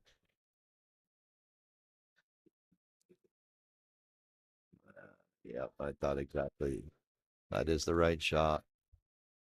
Called open table safe. Leave your opponent long and wrong and force them to try to play safe. And if they don't, they sell out or force them to make it. And Yeah. if they make it, they earned it, right? Yep. No, I do. I say shape's overrated, and I do let my cue ball go sometimes. But for the most part, that's a key shot on that 8 to 9 to make it in the side. Let the cue ball come to the center table. Don't let it go past center of the table because things can get squirrely. And what happens when you do that, you tend to over-rotate the cue ball, and I think that's what happened with him too. He just rushed it, ran through it. Oh, how about that for a stroke? Mr. Paulie, yeah, Steven can be in trouble because Jeremiah definitely got a more confident stroke. Yeah, we'll see if it comes into play, but I think Steven's being a little tentative, yeah. being a little unsure of himself. Where you see Jeremiah stroking through the ball. Ooh, got away with it there. Never a doubt. Banked it off the corner there. No, but Off the point. I think what we saw the first time around when these guys played for the hot seat, Jeremiah quickly got to the hill, and then when he could taste it, we saw The pressure. we Yeah, saw well, the pressure really mount. now it's the finals. It might change. Yeah. He might start just knocking them down and not feeling the pressure because he knows he can afford to lose this set. Yeah. Actually, He's got one in the tank. right. So it shouldn't bother him. It could go the other way and make him focus even harder. because now he's one step closer to taking home the prize. Or Steven has more pressure because he needs to win this first set just to Yeah. force the second set. Yeah, he doesn't have an option. So Steven needs to slow down just a little. Take his time. Make sure he's playing the correct shot with the correct speed. Great break. An option. I think you're going to see him maybe play safe here. He may go for the bank. Bank it in the side. Stop the cue ball right there. Gotta be careful of the double hit.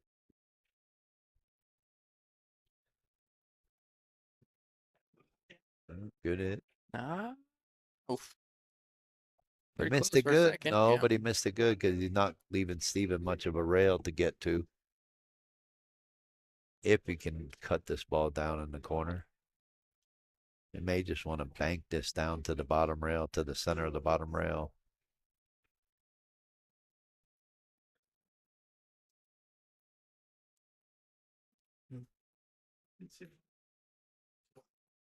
I like that.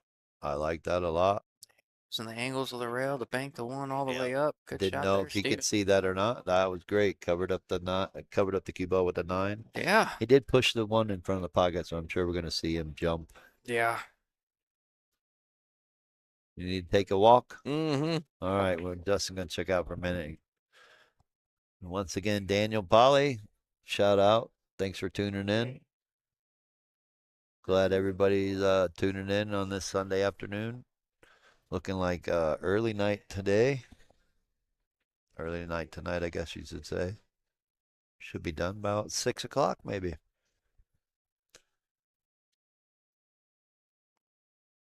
Great hit. Is he going to get away with it? Nope.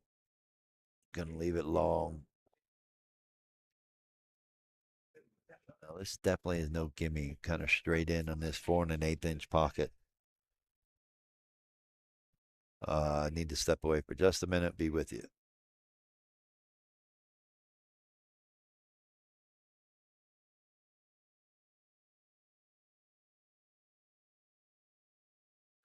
Oh boy, that was Cornell Benali wanted to say bye, and he he told me oh wow, bad shot there. Oh, and gonna lay up for 1-9. I think we're gonna see Jeremiah shoot it. Not sure if he's into combos or not. Doesn't look like it.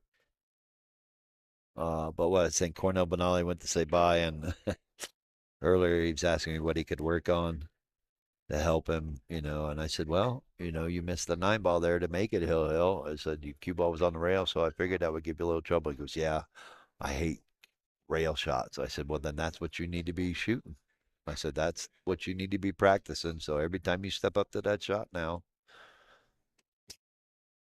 you will feel a lot more comfortable.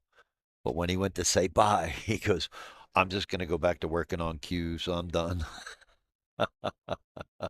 I just started laughing. Of course, he didn't really mean it. But it's good that he could laugh at himself a little bit, and it's true. I tell players all the time, you want to get better, work on the things you have trouble with. Don't work on the things that you're good at. Work on the things. If you know you step up to a shot, the cue ball's on the rail, and you know you struggle, that's a shot you should be practicing. If you struggle with the cue ball and you got to jack up over another ball to shoot a ball, that's what you should be practicing.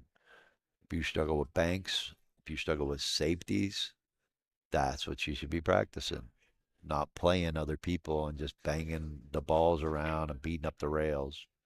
Really focus and practice on the things you have trouble with. That's the way you get better. The difference between first and second Duncan is $1,150. First place is $1,950. Second is $800. Not too bad for 41 players. Again, this is stop number 9. There is only one more stop.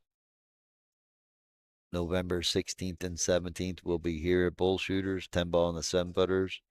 If you have not played an event all year and you want to play in the season finale in December, you must play in November. You only need to play one event Oh, here we go. AK Mr. Fifth Place this weekend. Mr. Perfecto Diaz lost his first match to Cornell Benali. Speaking of which, and then came all the way through the loser bracket and took fifth and sixth. He was up 3-0 and just said, "Nah, I've had enough. I'm going home." I got to go check out for my second tournament. I'll be right back with you. Justin's turn to take over. Yes, sir. All right. What do we got? 5-ball in the middle of the rail. Jeremiah up 2-1, 4 away from taking home the big check. And Steven trying to double dip.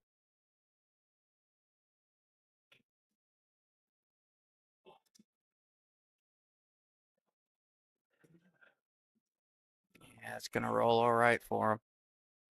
We'll see how aggressive Jeremiah feels. He might.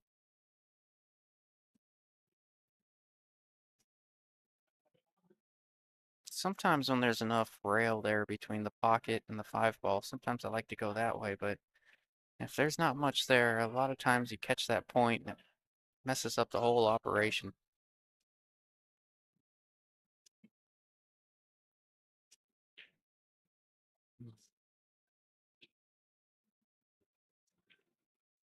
Yeah, he's just banking the 5 up, trying to use the 9-6.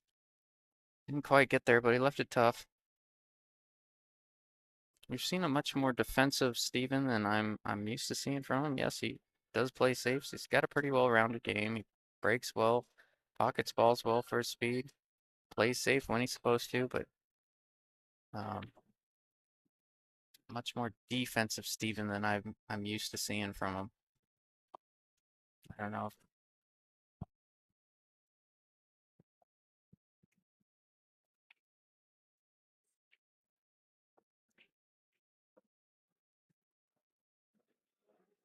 I've already seen Jeremiah kick one of these in today.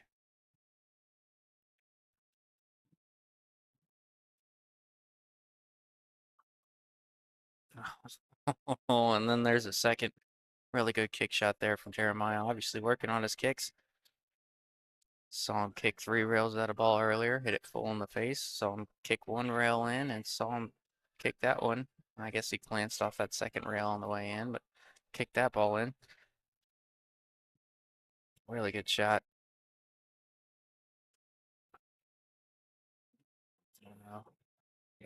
These guys are really making this table look easy for a 460 and a 470.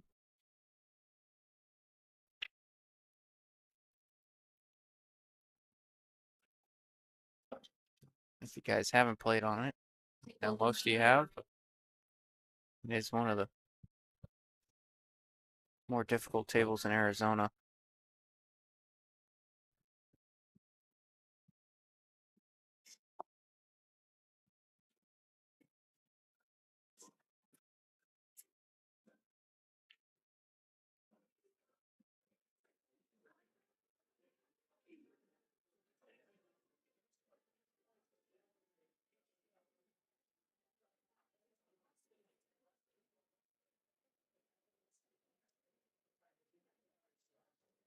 Shot there, high inside, 2 rails.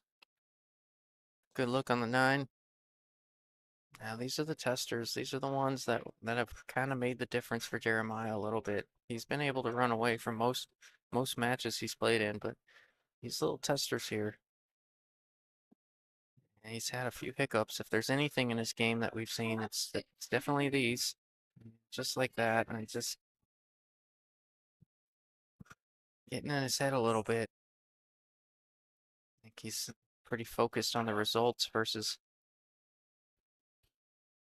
the process.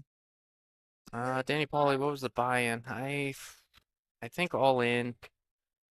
I mean, it's usually somewhere between like 90 and 120 or something. I couldn't tell you, but I think once you have your tour card, it's somewhere between like 90 and 120 or something along those lines. Oh, Steven, feeling the pressure as well. Both guys on the big stage showing some pretty major hiccups early on.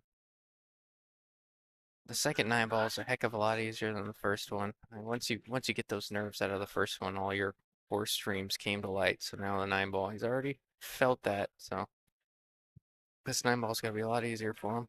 Yeah, just like that. Good shot. Eric Culpepper, $120 all in.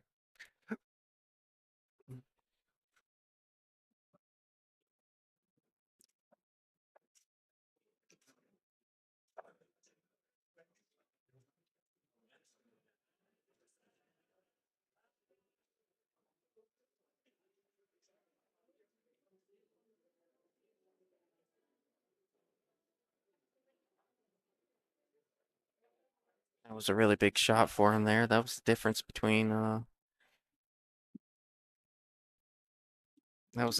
3-1 and 2-2. That's a huge swing for him.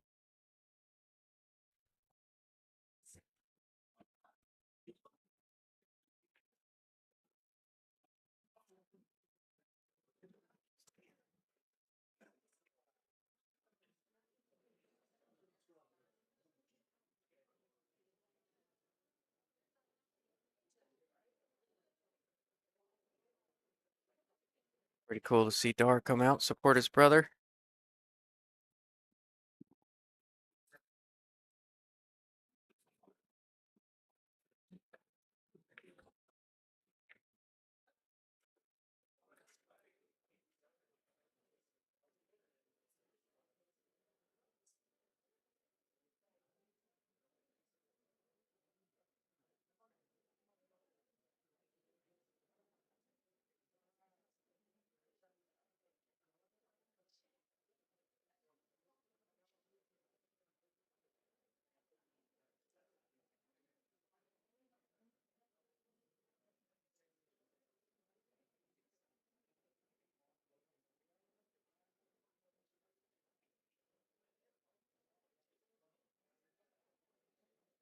Yeah, Steven trying to get to the side rail and back out for the 2, but now he's got a bit of a back cut.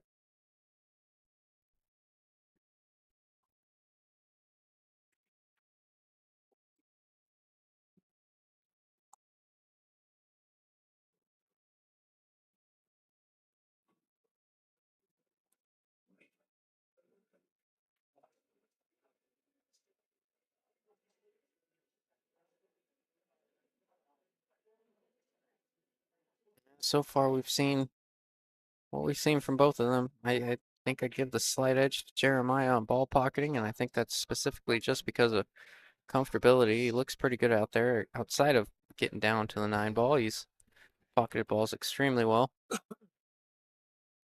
There he is. All right, I'm back.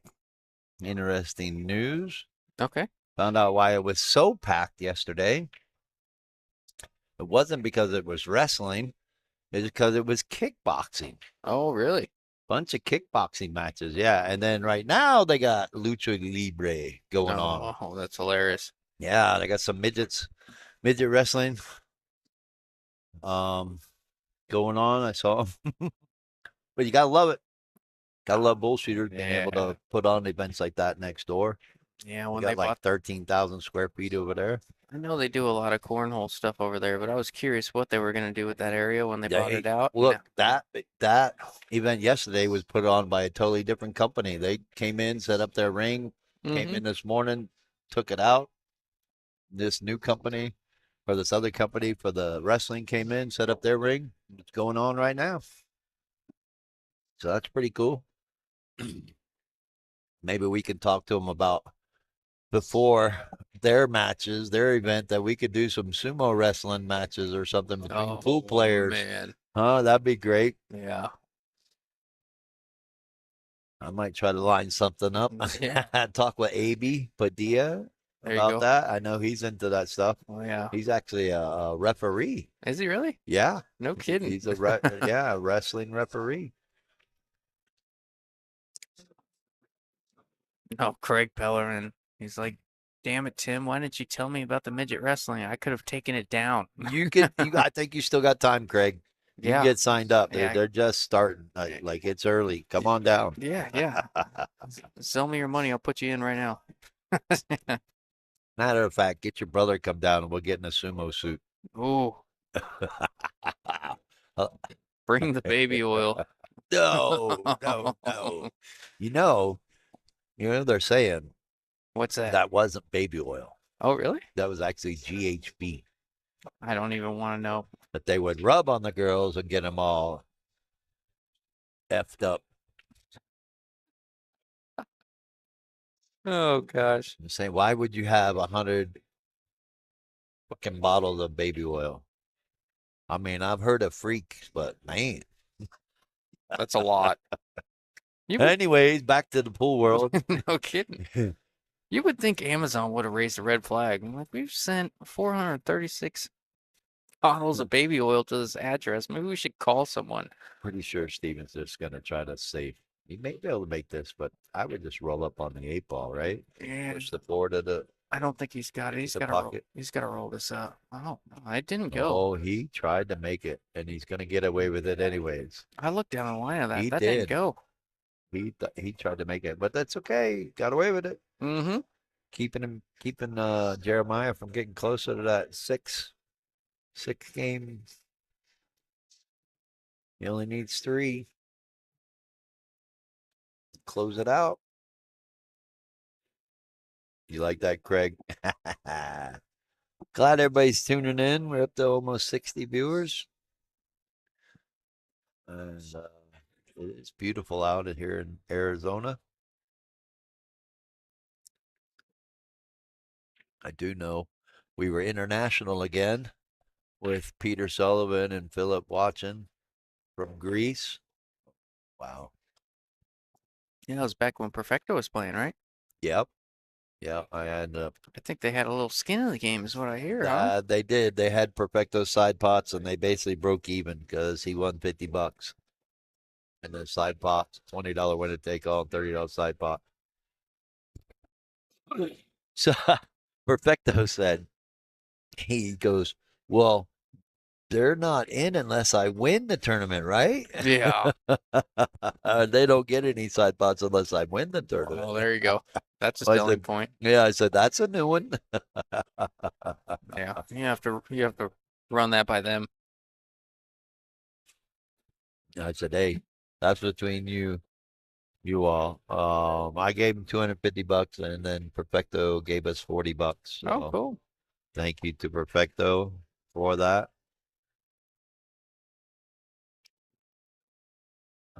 I know Cornell gave us a little tip. And once again, for anybody that plays on the tour, we do appreciate it all. It does go to the stream here, to Justin, and to pay his tab. Yeah. Yeah. Sorry about that. No, no, we love it. We love being able to razz on your PBR, $2 PBRs. Oh, It's nothing not better. like, Cheapest beer in the state. but again, we do appreciate it, and it's one of the biggest reasons why we keep doing this. You all show your love for us, so we like to do this for you all. So once again, just shout out to the players. Let's support the tour. And to Bull Shooters and all the other host locations that supported the tour as well, and to next year's tour. Gonna be exciting, I tell you what. I think everybody's gonna be happy with it. Of course, we're always gonna have those that aren't happy with it, but that's okay. We're just trying to make the sport grow. I'm excited to see how the Scotch doubles event's gonna go. I had decided that in the Scotch doubles event, because you have to be a member of the tour, it's going to be a double points event, and I will break the points apart to where, if you and I were to play in a tournament, not to say that we can, but if you and I were playing a tournament in the tournament and we got 200 points, fourth place, which would be 100 normally, would be 200 points. Well, you just break that, split that in half. You get 100 and I get 100. Yeah, yeah. So it really could affect the tour a little bit on who's placing who by who picks who for a partner. You know Oh, what yeah. I mean? Like, hey, you need a guy to help you. get ahead in the points. Yeah, that would be interesting. Take Or, him as a partner. or you have like, let's say you have a higher rated player and a lower rated player, and first and second, they could get in cahoots and say, all right, let's play together, and we guarantee, we both make a few points here. And jump ahead of everybody. Yeah, Yeah, why or not? Or someone vice versa. sneak up from 10th and jump into second. Hmm. Oh yeah, that's kind of what I'm looking for. Change it up a little, you know? Why not? I think that would be fun. And then and I think also those players that do well in the Scotch doubles will want to play in the rest of the tour. No, he hit it good. Oh no, he didn't. Gosh, I thought he hit it perfect. It did look good when he hit it, but not once it got to the pocket. Yeah, right. It's just something different to create a different buzz and create some fun out of it as well. And try to get more players on the tour. Why not?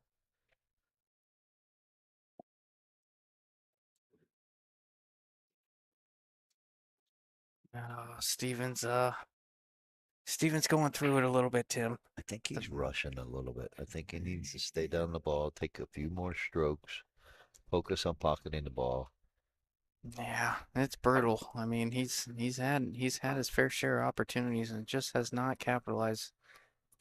And I think, Jeremiah has to sense that a little bit. It's got to bring him at ease a little you can bit. see it in Jeremiah's face. Definitely, he's smelling the weakness right now. Oh yeah. In the hot seat match, Jeremiah was doing this, dogging it, Yep. right? Yep. Right You when he said got he to the hill. dogged a couple 9 balls, right? And Yeah. then we got to the hill, he started dogging it again. So now I think we're seeing the flip side of it with Steven doing it. He's not ahead, but he's helping Jeremiah. So hopefully, this small little bathroom break, Steven can talk some confidence to himself, like, hey, come on. He's not out of this by any means. Yep. Yep. We've all seen it before. Down 4-1, and next thing you know, they're on the hill. So you just got to shake it off, not let it bother him. Take it one ball at a time.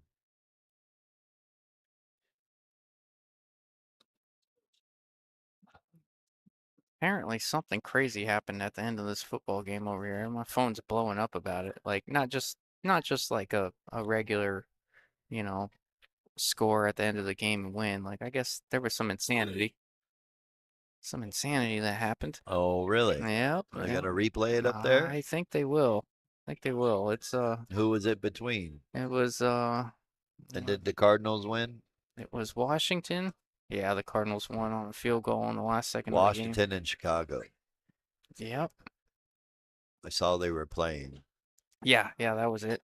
That was a good one, Wow, apparently. good break there. Not Some- getting rewarded.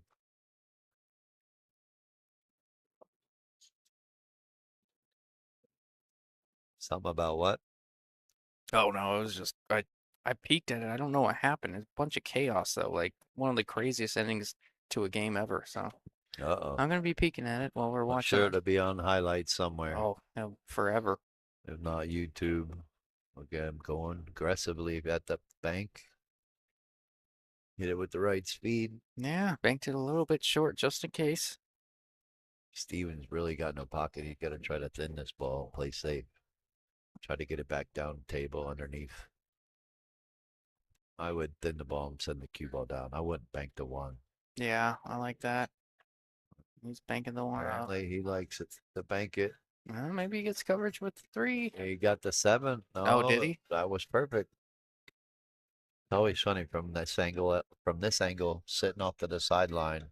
The angles do look a little bit different. Oh, you can see everything over there. Even the camera angle, it doesn't look the same as when you're at the table. Yeah, You that know, is you the see truth. the better 3D version. We're getting like 2D version. Yeah. Right? It's tough. Even though it's in 3D. Look The- out. The big one for me is when he made it. Made a 5 ball.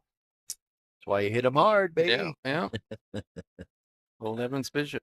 Old Evans says that all the time. But no, The weird one for me that gets me on camera is the ones that don't look like they go on the side and then they rifle them in 40 miles an hour, and you're like that ball didn't even go, and you just shot it like it had eyes.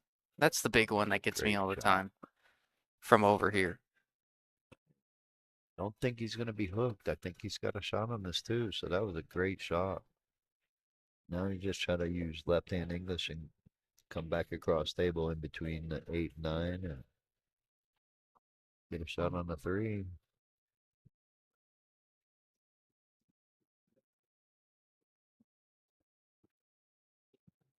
Oh, watch out. Well, that's what Steven was hoping for. Jeremiah like, all right, gonna kick this in, I guess. Yeah, he's got to call an audible here. He kind of really doesn't. I like to see that in players where when you stuff like this happens, it doesn't really bother him. Yeah. It's kind of like, you know what? I'm here. Let's just take it on. Players like that are tough to beat. You know what I mean? Because it's like you can't figure out their weakness. You know, if that never bothers them, playing safe isn't going to bother them either, right? Yep. Yep. With 9-ball, anything could happen. I say it all the time.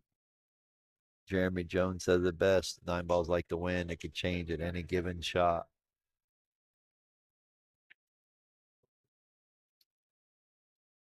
Good cut there from Steven. He's all right. Cut it in the same pocket there. Just got to be careful the cue ball this time.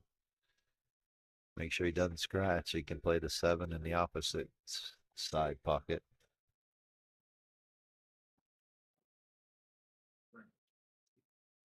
Really should play this to go around 3 rails and try to play the cue ball right where the 4 is.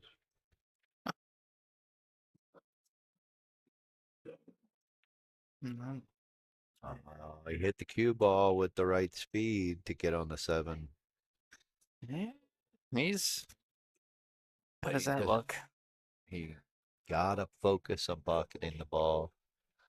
So many players focus on get the speed of the cue ball to get shape, but they forget about pocketing the ball.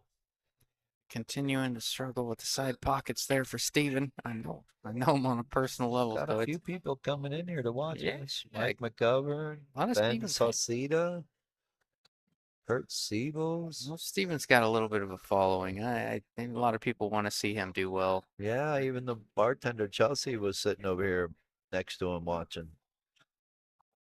Now she had to go to work. But yeah, got quite a couple of people here.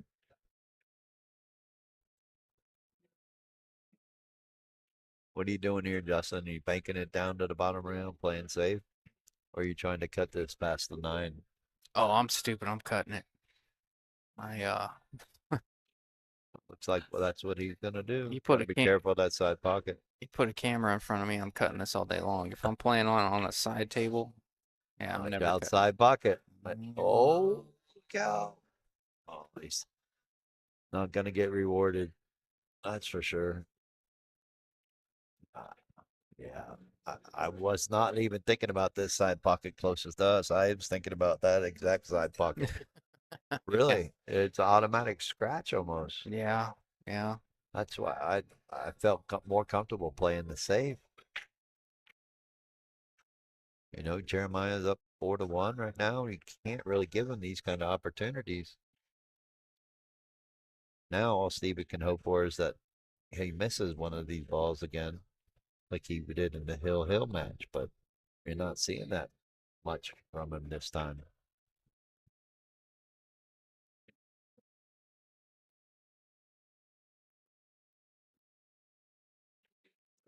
I overcut it.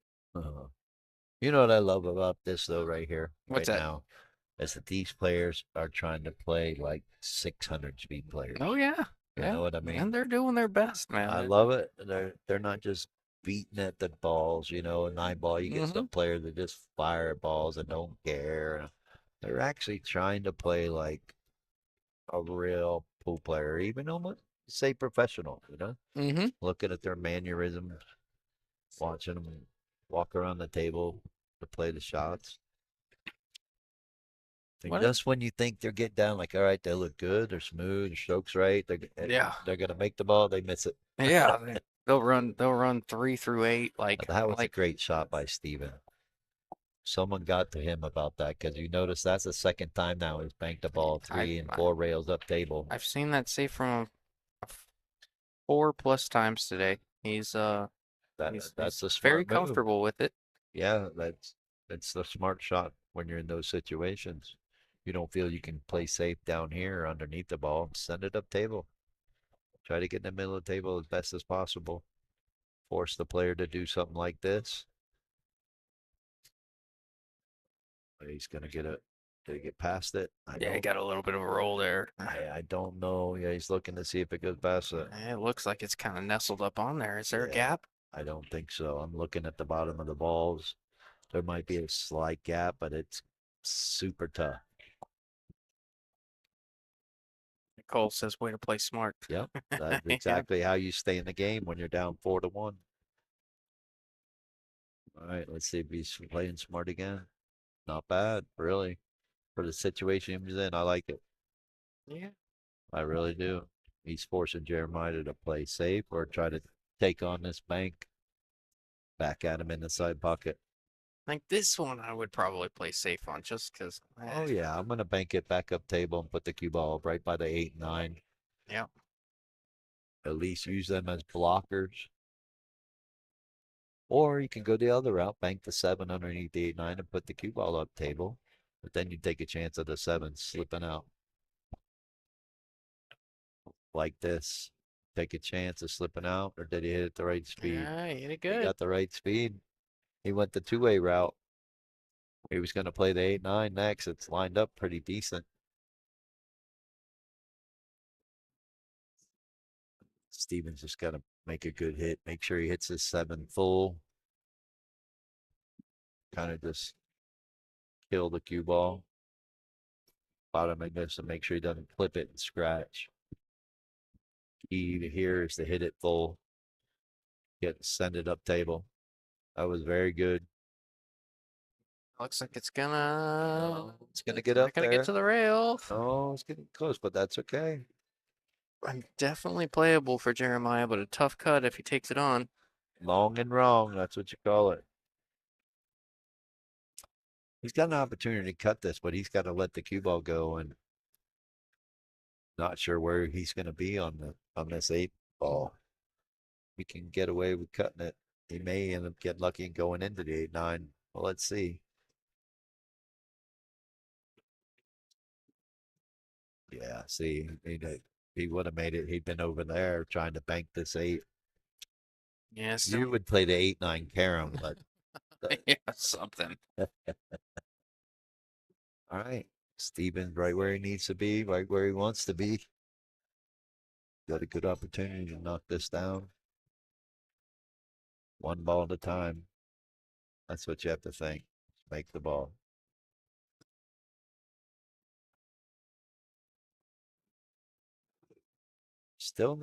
It's still not an easy game right here. No, that 8 Everything's ball's up still for laying grabs funny. right now. Yeah, everything's still laying funny. So Even if you have a decent look at the combo's a little offset. He's got to cut the 8 it's and a the little. 9, You right? got to be on the right side of the 8 to be able to play it. I'm not saying it's wired by any means, but it's playable. Yes, for sure. But yeah, Well, first I got to knock the 7 down. I know. Playing with their food a little bit out here, Tim. It's going to check up on the right side of where they need to be for the 8-9 combo right here. Yep. He can roll this forward just an inch or two where he can stop the cue ball. Is it dumb if he's got the angle to cheat it to get on this side? No, he needs to be on that side of it. I mean, like to shoot the 8 He needs into to an be open right where the pocket. 7 ball is. He needs to replace the cue ball or replace the 7 ball with the cue ball. And he elected to go that way. That's not wrong. He felt more comfortable. When obviously there was a small angle.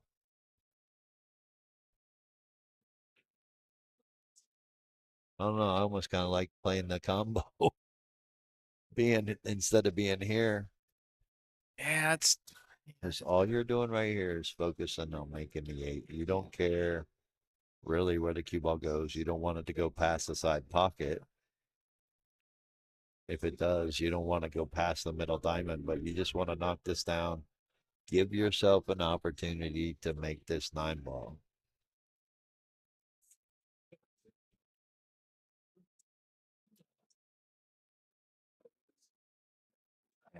Stop that when you shoot that ball with stopping this, it causes the 8 ball or the ball to, you don't hit it square, it's going to bobble up like that. You're better off rolling the cue ball so when it hits the pocket, it actually has that little extra spin going forward Yep. Yeah. to follow into the I pocket. see what you're saying. When Yeah. you're stopping the cue ball, you're forcing that 8 ball down there, so it's got a little bit of speed.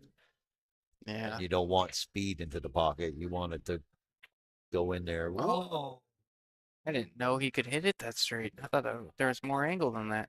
Well, Steven played the right safety. Laid the trap. Yes. Laid the Played the trap. trap. He gets a game. Keeping Jeremiah off the hill. No, I think old Steven's gonna go to the restroom real quick. Make him sit on that. Make him wear that Break. one. All right, I'm gonna check on my other tournament real quick. We'll check back with you.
All right, back at it.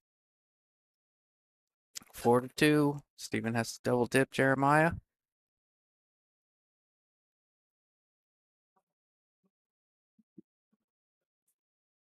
Both players going to 6 within 16 points of each other, so no handicap. This was a handicap event. Every 40 points yields a 1-game spot. Min-max race 3-6. And this 560 and under amateur tour stop.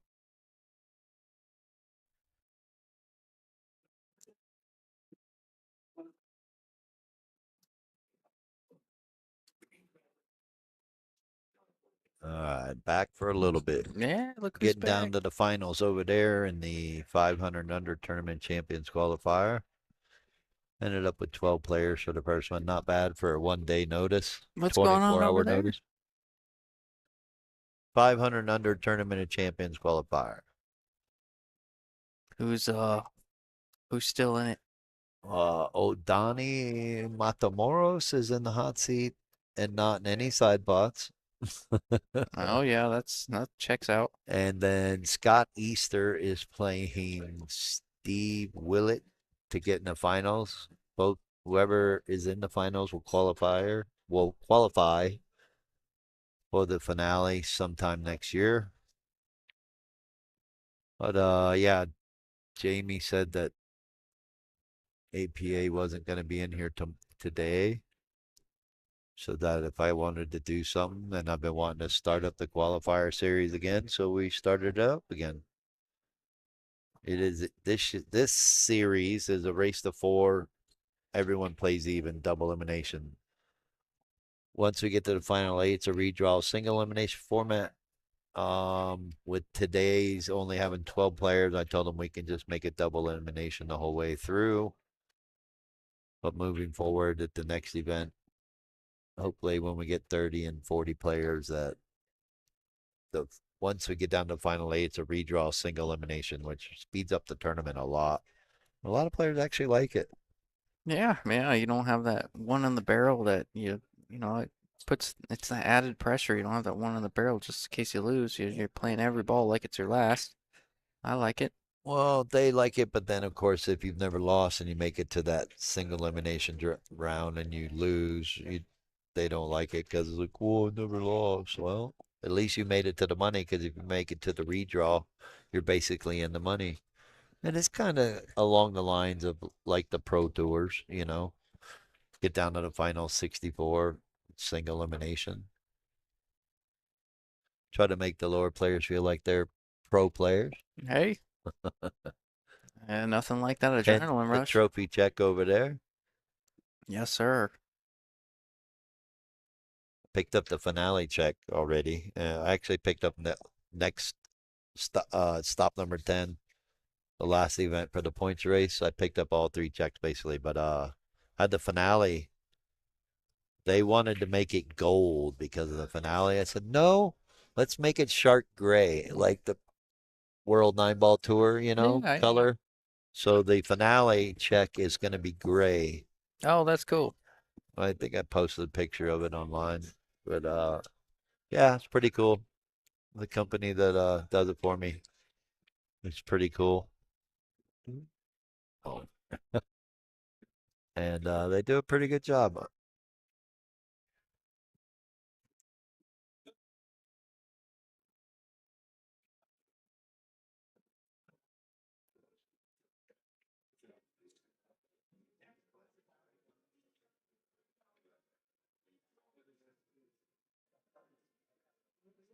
Nicole said she didn't know it happened. Well, sorry about that, Nicole. I did post it on a whim yesterday, and then I posted it this morning.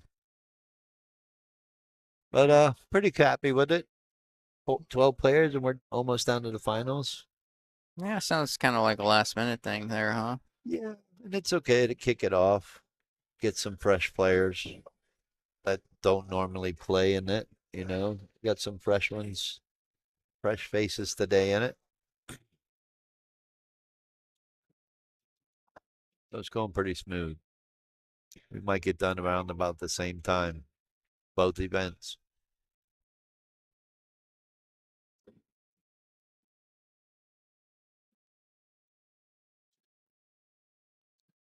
Oh, you got pizza brought to you. Is that what happened right now?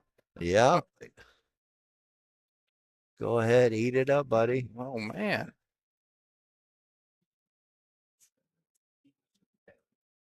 I think I'm going to Carrabba's. Are you?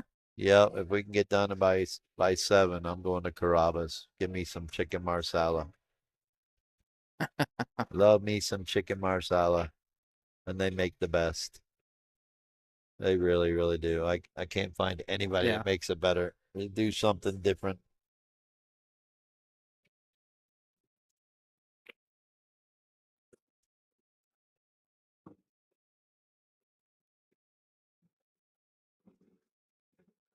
Jeremiah looking pretty good.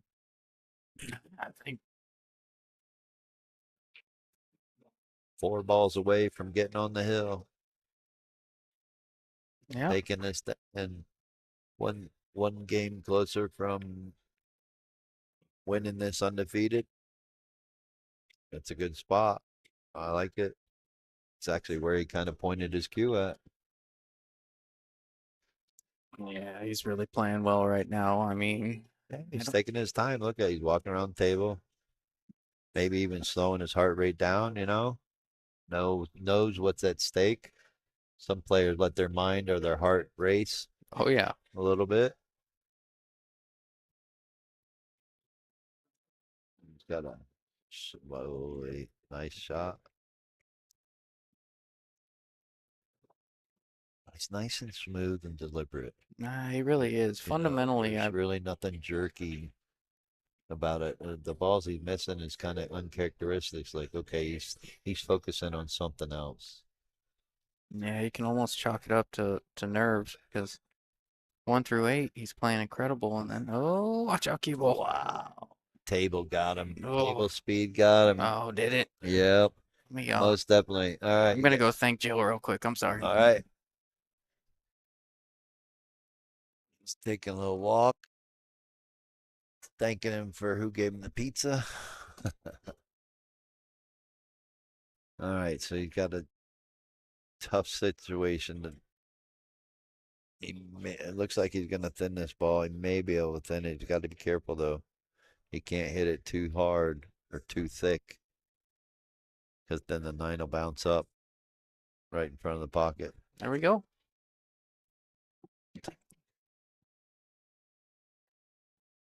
All right, you hit it pretty smooth. Yeah, that's really good. I'm gonna tell you what, Tim. Good speed. We're seeing a lot of on 477 like playing from Jeremiah. I'm excited to see this kid come up and excited to see what he does in the Arizona pool community because he's coming with a lot of shots. He's got fundamentally wise, he looks really good. He's got a good stroke. He's pocketing balls well on this tough 9-foot table and playing a lot of the correct shots, I think.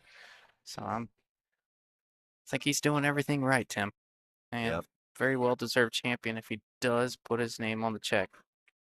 Good shot by Steven. Force him to bank this ball. Hope he misses it and leaves him a shot. Of course, I'm pretty sure Jeremiah is going to take this on aggressively. Like that. And he What a did. great Knocked shot it that was down. for Jeremiah, and that's going to put him on the hill. Put him on the hill, one game closer. No, he does not live here. Funny story. Aaron Horvath came pulling up and Jeremiah came walking up and he goes, yeah, I decided to take a drive at 3 o'clock in the morning. And he drove here Saturday morning at 3 o'clock and decided to play the tournament. He lives in Las Cruces, New Mexico. Who needs sleep? And he's one game away from taking that big check home to New Mexico with him. So, if you're just joining, this is the finals. It is a true double elimination. It is an even race to 6. Wow, good break. Yeah, and he's really. got a good shot on the 1. Yeah, really good break. Making the wing ball, controlling the Yes, and rock. Jeremiah Thanks so is much. 1 game away from knocking this tournament down. We had 41 players this weekend. Sounds Had a few players from out of town. sounds Always great to see. We had a few players that were out of town this weekend. That's why we didn't see as many. You know, Philip and Peter were out of town. Well, they were out of the country. But they were actually tuning in and watching today, which is pretty cool. sounds kind of crazy, Tim, but for a 477, but how about a breaking run to close this thing out? How appropriate would that be? Love to see it. Balls are there. Watch out, 6 ball. Oh, he's got his work cut out now. What a Good job I know. there, I had to do it. Should we just call you Mr. Jinx? You know, something it's like getting that. close enough to Christmas. Mr. Jinx. That one's on me. Hey, maybe he pulls out the jump cue with a little jump draw here to get on the Instead 3. of Justin Ray, it's Jinx Ray. Oh, yeah. Well, for those of you who are tuning in too, we are winding down on this season for the amateur tour. This is stop number 9. We have one more event left. That is next month. It's going to be here at Bull Shooters again, November 16th and 17th. 10 ball and the 7-footers. The finale will be in December and you must play in one event to be able to play in the finale. I'm laughing because Nicole said, Justin, you just jinxed, you just ruined that chance. Yeah. Yeah. I do that from time to time. So again, if you haven't played on this amateur tour and you're watching, and you're a 560 or under, you need to play in November 16th and 17th event to be able to play in the $2,000 added finale in December. That's worth it in itself. Once again, I can't thank the sponsors enough for what they do for us to help this tour happen. Another big supporter that plays on the tour is Gil Franco with Avalon Home Performance. He does a lot with insulation and shading. You have obviously John Sanchez has been the talk of the town for the last 2 weeks with Qualtech air conditioning and heating. But not only helping the amateur tour, helping the community with the big matches that just happened the last 2 Fridays. You also have Mike Gwynn with Realty One Group. Does a lot for the community as far as helping out people with housing. If you need a house, check with him. You got the late great friend Brandon Langen with Paradise Patio Furniture. Does the best build you can ever make for outdoor patio furniture. You also have Digital Pool, latest and greatest, that bridges the gap between player and technology. That helps us be able to run these tournaments. You got to be kidding me with these bank shots that he's coming with, man. He is Call him Mr. Banks, huh? he's banking like Billy Also, Thorpe. yeah, also have Justin Turner with Southwest Billiards. Anything you ever need your table moved, need a new table, get with him. I think we're about to see it over. And then our buddy Justin Ray right Yes, sir. here with Yes, sir. Hydros Glass and Concho River Billiards tables. I saw Justin just posted the other table you guys built, I saw that. That's ready to sell it. We're ready. And We I hope it sells, or you got a seller, or you got a buyer already. we're gonna see. We got a couple tables ready to go. And, Wow, nice. And we're gonna see where this thing takes us. But it's Well, you're a big part of this tour, Justin, and I just want you to know that you are great help to this tour and this community. Can't thank you enough for what you do. They love what you do. yeah, All right, one shot away, yeah. We gotta see. knocking this down. He's And you know, Steven can't be really upset with himself. He did his best. now Second place, still not too bad. $800 for second. this is a huge shot for him. He's struggled all the way through, but I think he's finally come to his wits about him. I shouldn't say that, should I? Oh my! I'm not. I'm sorry. He's Dude. got the yips. I'm sorry. He's got the 9-ball yips. I am so sorry. I'm trying to ruin this guy's whole entire weekend. He just gets on. He gets down on the ball so solid. He's not shaking. He's not Yeah. any of that. He's just.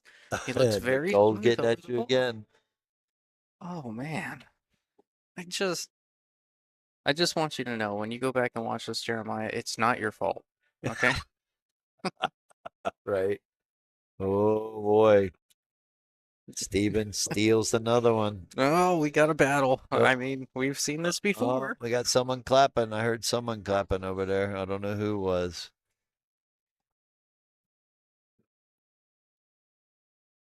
Irwin by the Ray. Anthony Sanchez. I think there's a little inside joke right there.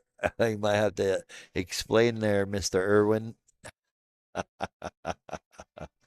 Whoa, good catch. He's chewing on a piece of pizza. He'll come up here in a second. Yeah, no kidding. No, Steve Irwin, because they call me Stingray.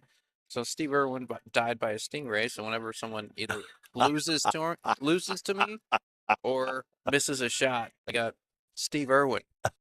Oh no, I totally get it now. Yeah, it's been a running thing for a little If while. you don't know, now you know. Yeah.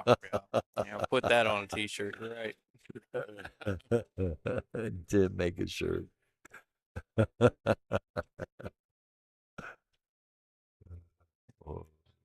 Look out. Slow down, cue ball. Don't want to get hooked by the 9. May be able to see a slice of it. Camera says yes, but I think he's got to try to kick this.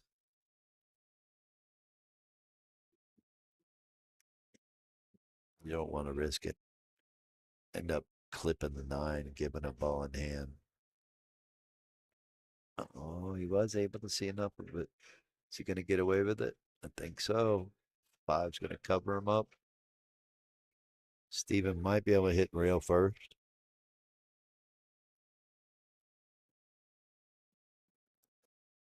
I think he grabbed his jump cue thinking he was going to have to jump, but it's a little far away to try to jump. Yeah, I think he's going to try to do a little bit of half masse or spin off the rail. Yep, great shot. Bump the 7. All right. Got a couple opportunities. Do a couple different things here with this 3 ball. Don't think he wants to play it. No, it's pretty we've seen a very defensive Steven thus far. I think he's oh, how about that for a shot? He's gonna play it in the side pocket. Yeah. No problem. That's the way to play that shot. You Yeah, bank it it's in the perfect side, shape get on the shape floor. on the 4. Play it in the same side. Yeah, you know what? I learned a new shot. I did too. Forgive me if I never use it. Man, what a shot. Jeremiah got on the chat. So 3 missed lines. I obviously don't listen to Tim. You want to fill everyone in on what that is, Tim? I heard you, but nobody else. Oh my goodness, that's funny. I love it. I told them at the beginning of the match, look, guys, you guys can miss any ball but the 9 ball. Here you go, Justin. You want to handle this next comment by Ben Sutherland? Oh, Ben Sutherland. Okay, so this is the first time I've heard this one. Ben Sutherland says, "What's that $4,000/$1,000 mean?" Did that put you over the under? I think the over under was 6.5, and I think we were at 6 last night. So I think. You mean Friday? Oh yeah, Friday. My bad. I love it, Ben. Yeah, no, I don't love it. No, that was not too soon. That's hilarious. What had happened was That was your fault, Tim. I was trying to explain it, and you were like, no, engagement, man. I'm like, God bless it. I'm like, they're going to ask the whole stream, and you're like, that's the point. I'm like, oh my God. Come on, we had fun with it. You gotta admit, it was fun. It was very fun. Look, they're still laughing and making a joke about it. Yeah, no, and 2 days later. How strong is that? then I proceeded to talk about it 14 times on stream. Who knows? It might start a new trend, huh? No, I'm not doing that. I'm not going through that again. I love John Sanchez, and I think it was great for his business. We're going a different route next time, Tim. No Spent worries. 75% of the stream talking about what 4,000/1,000 meant. Oh man, you imagine if I did it here? Oh right, just put first, just put 1950/800. That's not happening. What does that mean? Is that 2 to 1 on the money?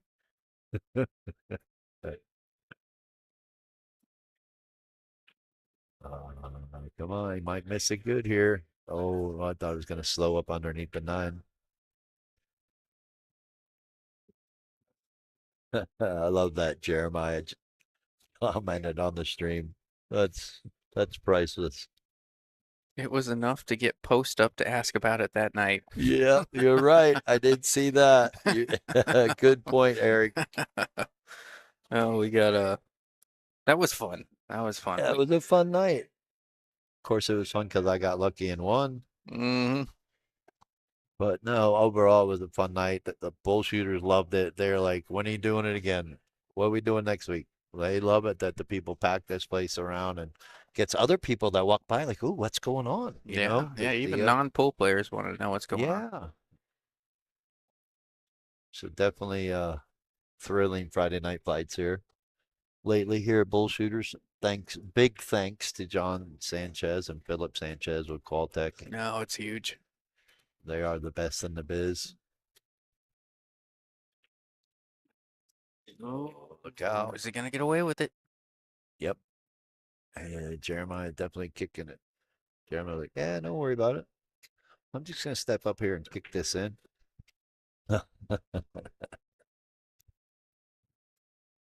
Maybe you're onto something, Tim. Pissed me off for a minute, but I'm just kidding. No, after the third one, I'm like, no, we gotta wear this one now. We gotta Look let this at it. ride. Look out. Look out. All right. Steven has another chance to get one step closer. I'm sensing maybe a repeat set, like just from the hot seat match. Oh, yeah. For those just tuning in, this they played for the hot seat. Steven won on the backside to get back to the finals, but they played for the hot seat. Steven was down 1-5, came back, tied it up 5-5. Oh, Had a tough 9 ball, and then like Jeremiah does, banked in the 9 for the win to go to the hot seat. So All right. I got to go check on my second tournament. I'll be right back. all right, do your thing.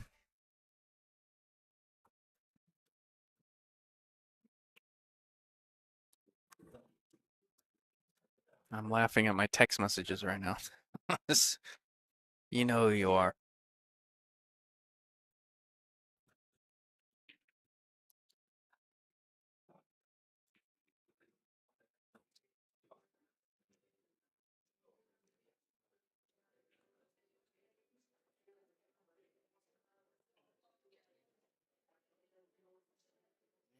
Quite sure there from Steven. I think the extension and the reach got him there. You know, I was told by a 700 plus player, 750 plus player one time, when you're stretched like that and you really kind of throw your cue at it at the very end of your stroke and the tip position comes up a little bit and you don't get ideal, you don't get that draw that you're looking for. I think that's a little of something that happened there. Not quite sure, just speculation, but definitely something to consider.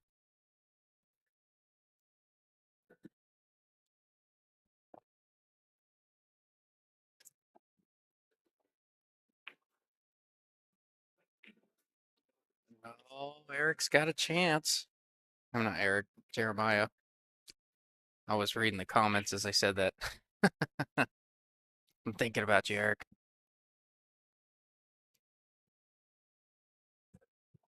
Oh, it makes me crack up.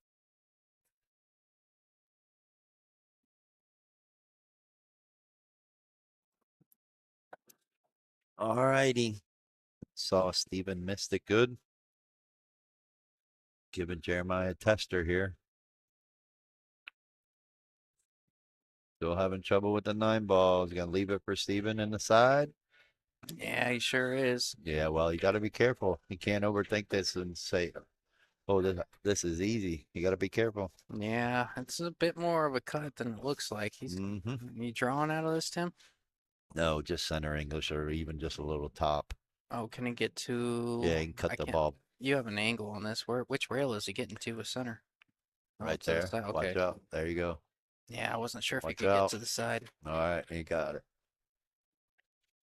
Oh, boy. You got a killer angle over there, Tim. I'm gonna switch seats with you here pretty quick. All right. You want to? No, Fun. what are we, 7 hours in? I'm gonna go ahead and I'm gonna wear this one over here. 74 viewers. Can we hit 100? I'll tell you what, if Steven makes it hill, I think we do. Right. Or goes to a second set.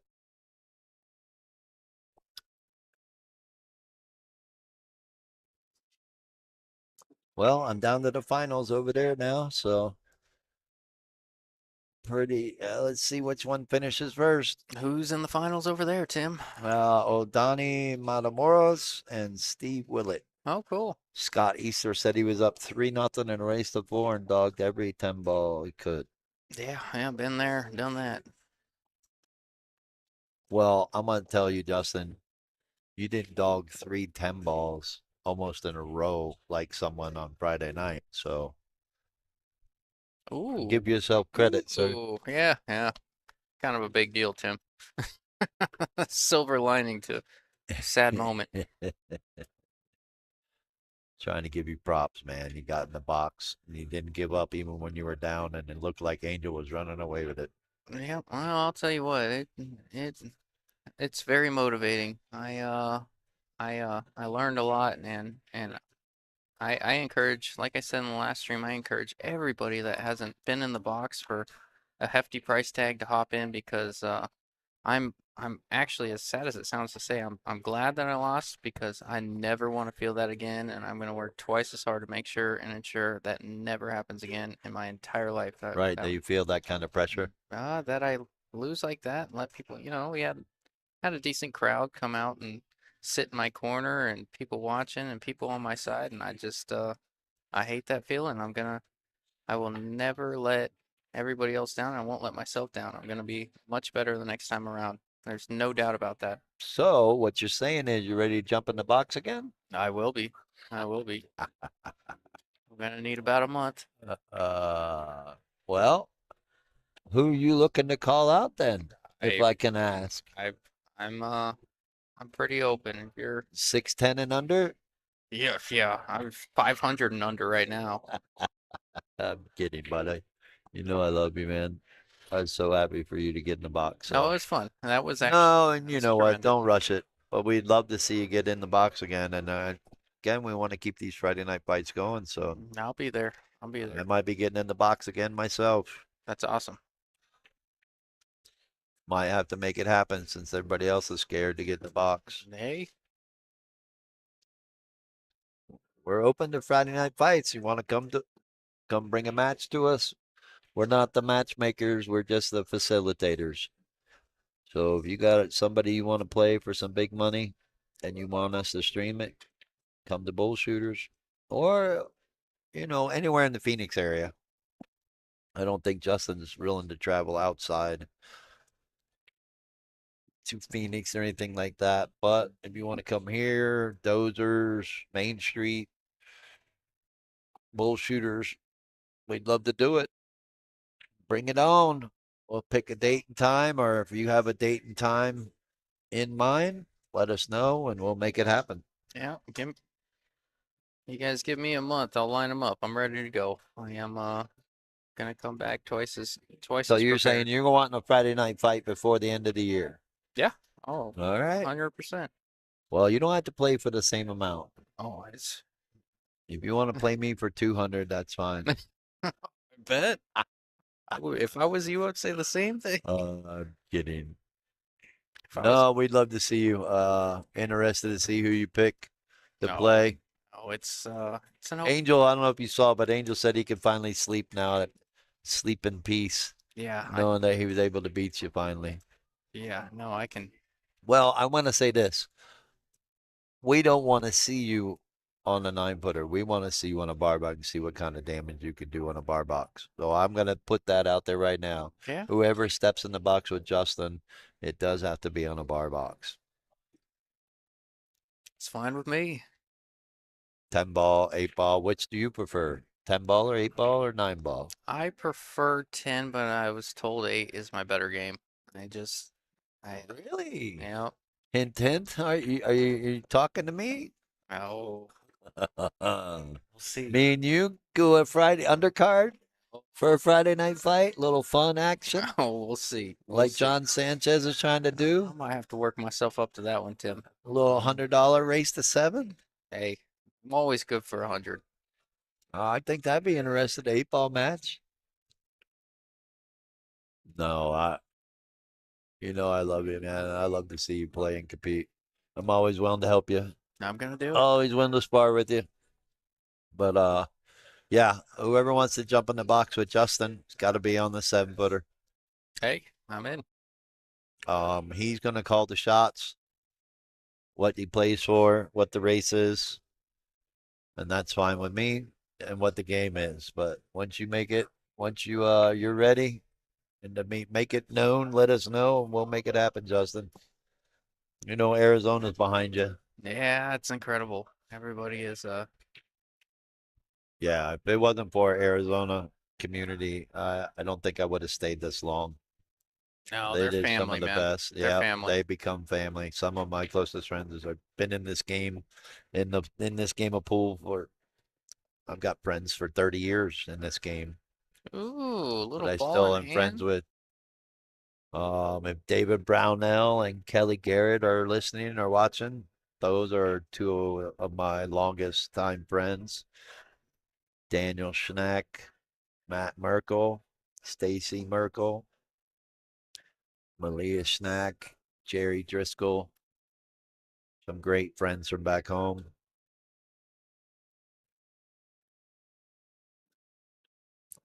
I'm actually might try to go back next year sometime. I wouldn't mind going to when Dominic Dunn is putting on an event there at Rax. My sister lives less than 2 miles from there, so I wouldn't mind going and playing while I'm on vacation. Yeah, we'll see. All right, Jeremiah's 2 balls away from knocking this down. Seems like a ongoing situation here lately. They Yeah. both get down to the last 2 balls. No, we did it. Oh yeah, I Is think there he any is. We gave him physical a way that great opportunity. is there any physical way he can miss this 9-ball, Tim? This He one's in the can. bag. This one's in the bag, He's boys. had the yips, but I don't think he'll get it on this one. No, he's I close think he's enough. gonna take it down. No matter how nervy, plenty of pocket. Yeah, there it is, center Oh, pocket. there you All go. right, congratulations, Jeremiah Johnson. Stakes down, stop number 9, undefeated. Nice. Well, if you want to go do your thing, I'll close this out. All righty. Thank you, everyone, for tuning in and watching, and congrats again to Jeremiah Johnson. Thanks, Justin, Oh, thank for you for doing what you hanging. do. We'll Thanks for see you. hanging out, brother. All right, guys. Congratulations, Jeremiah Johnson, taking down tour stop number 9, 560 and under. Played incredible pool. He didn't. I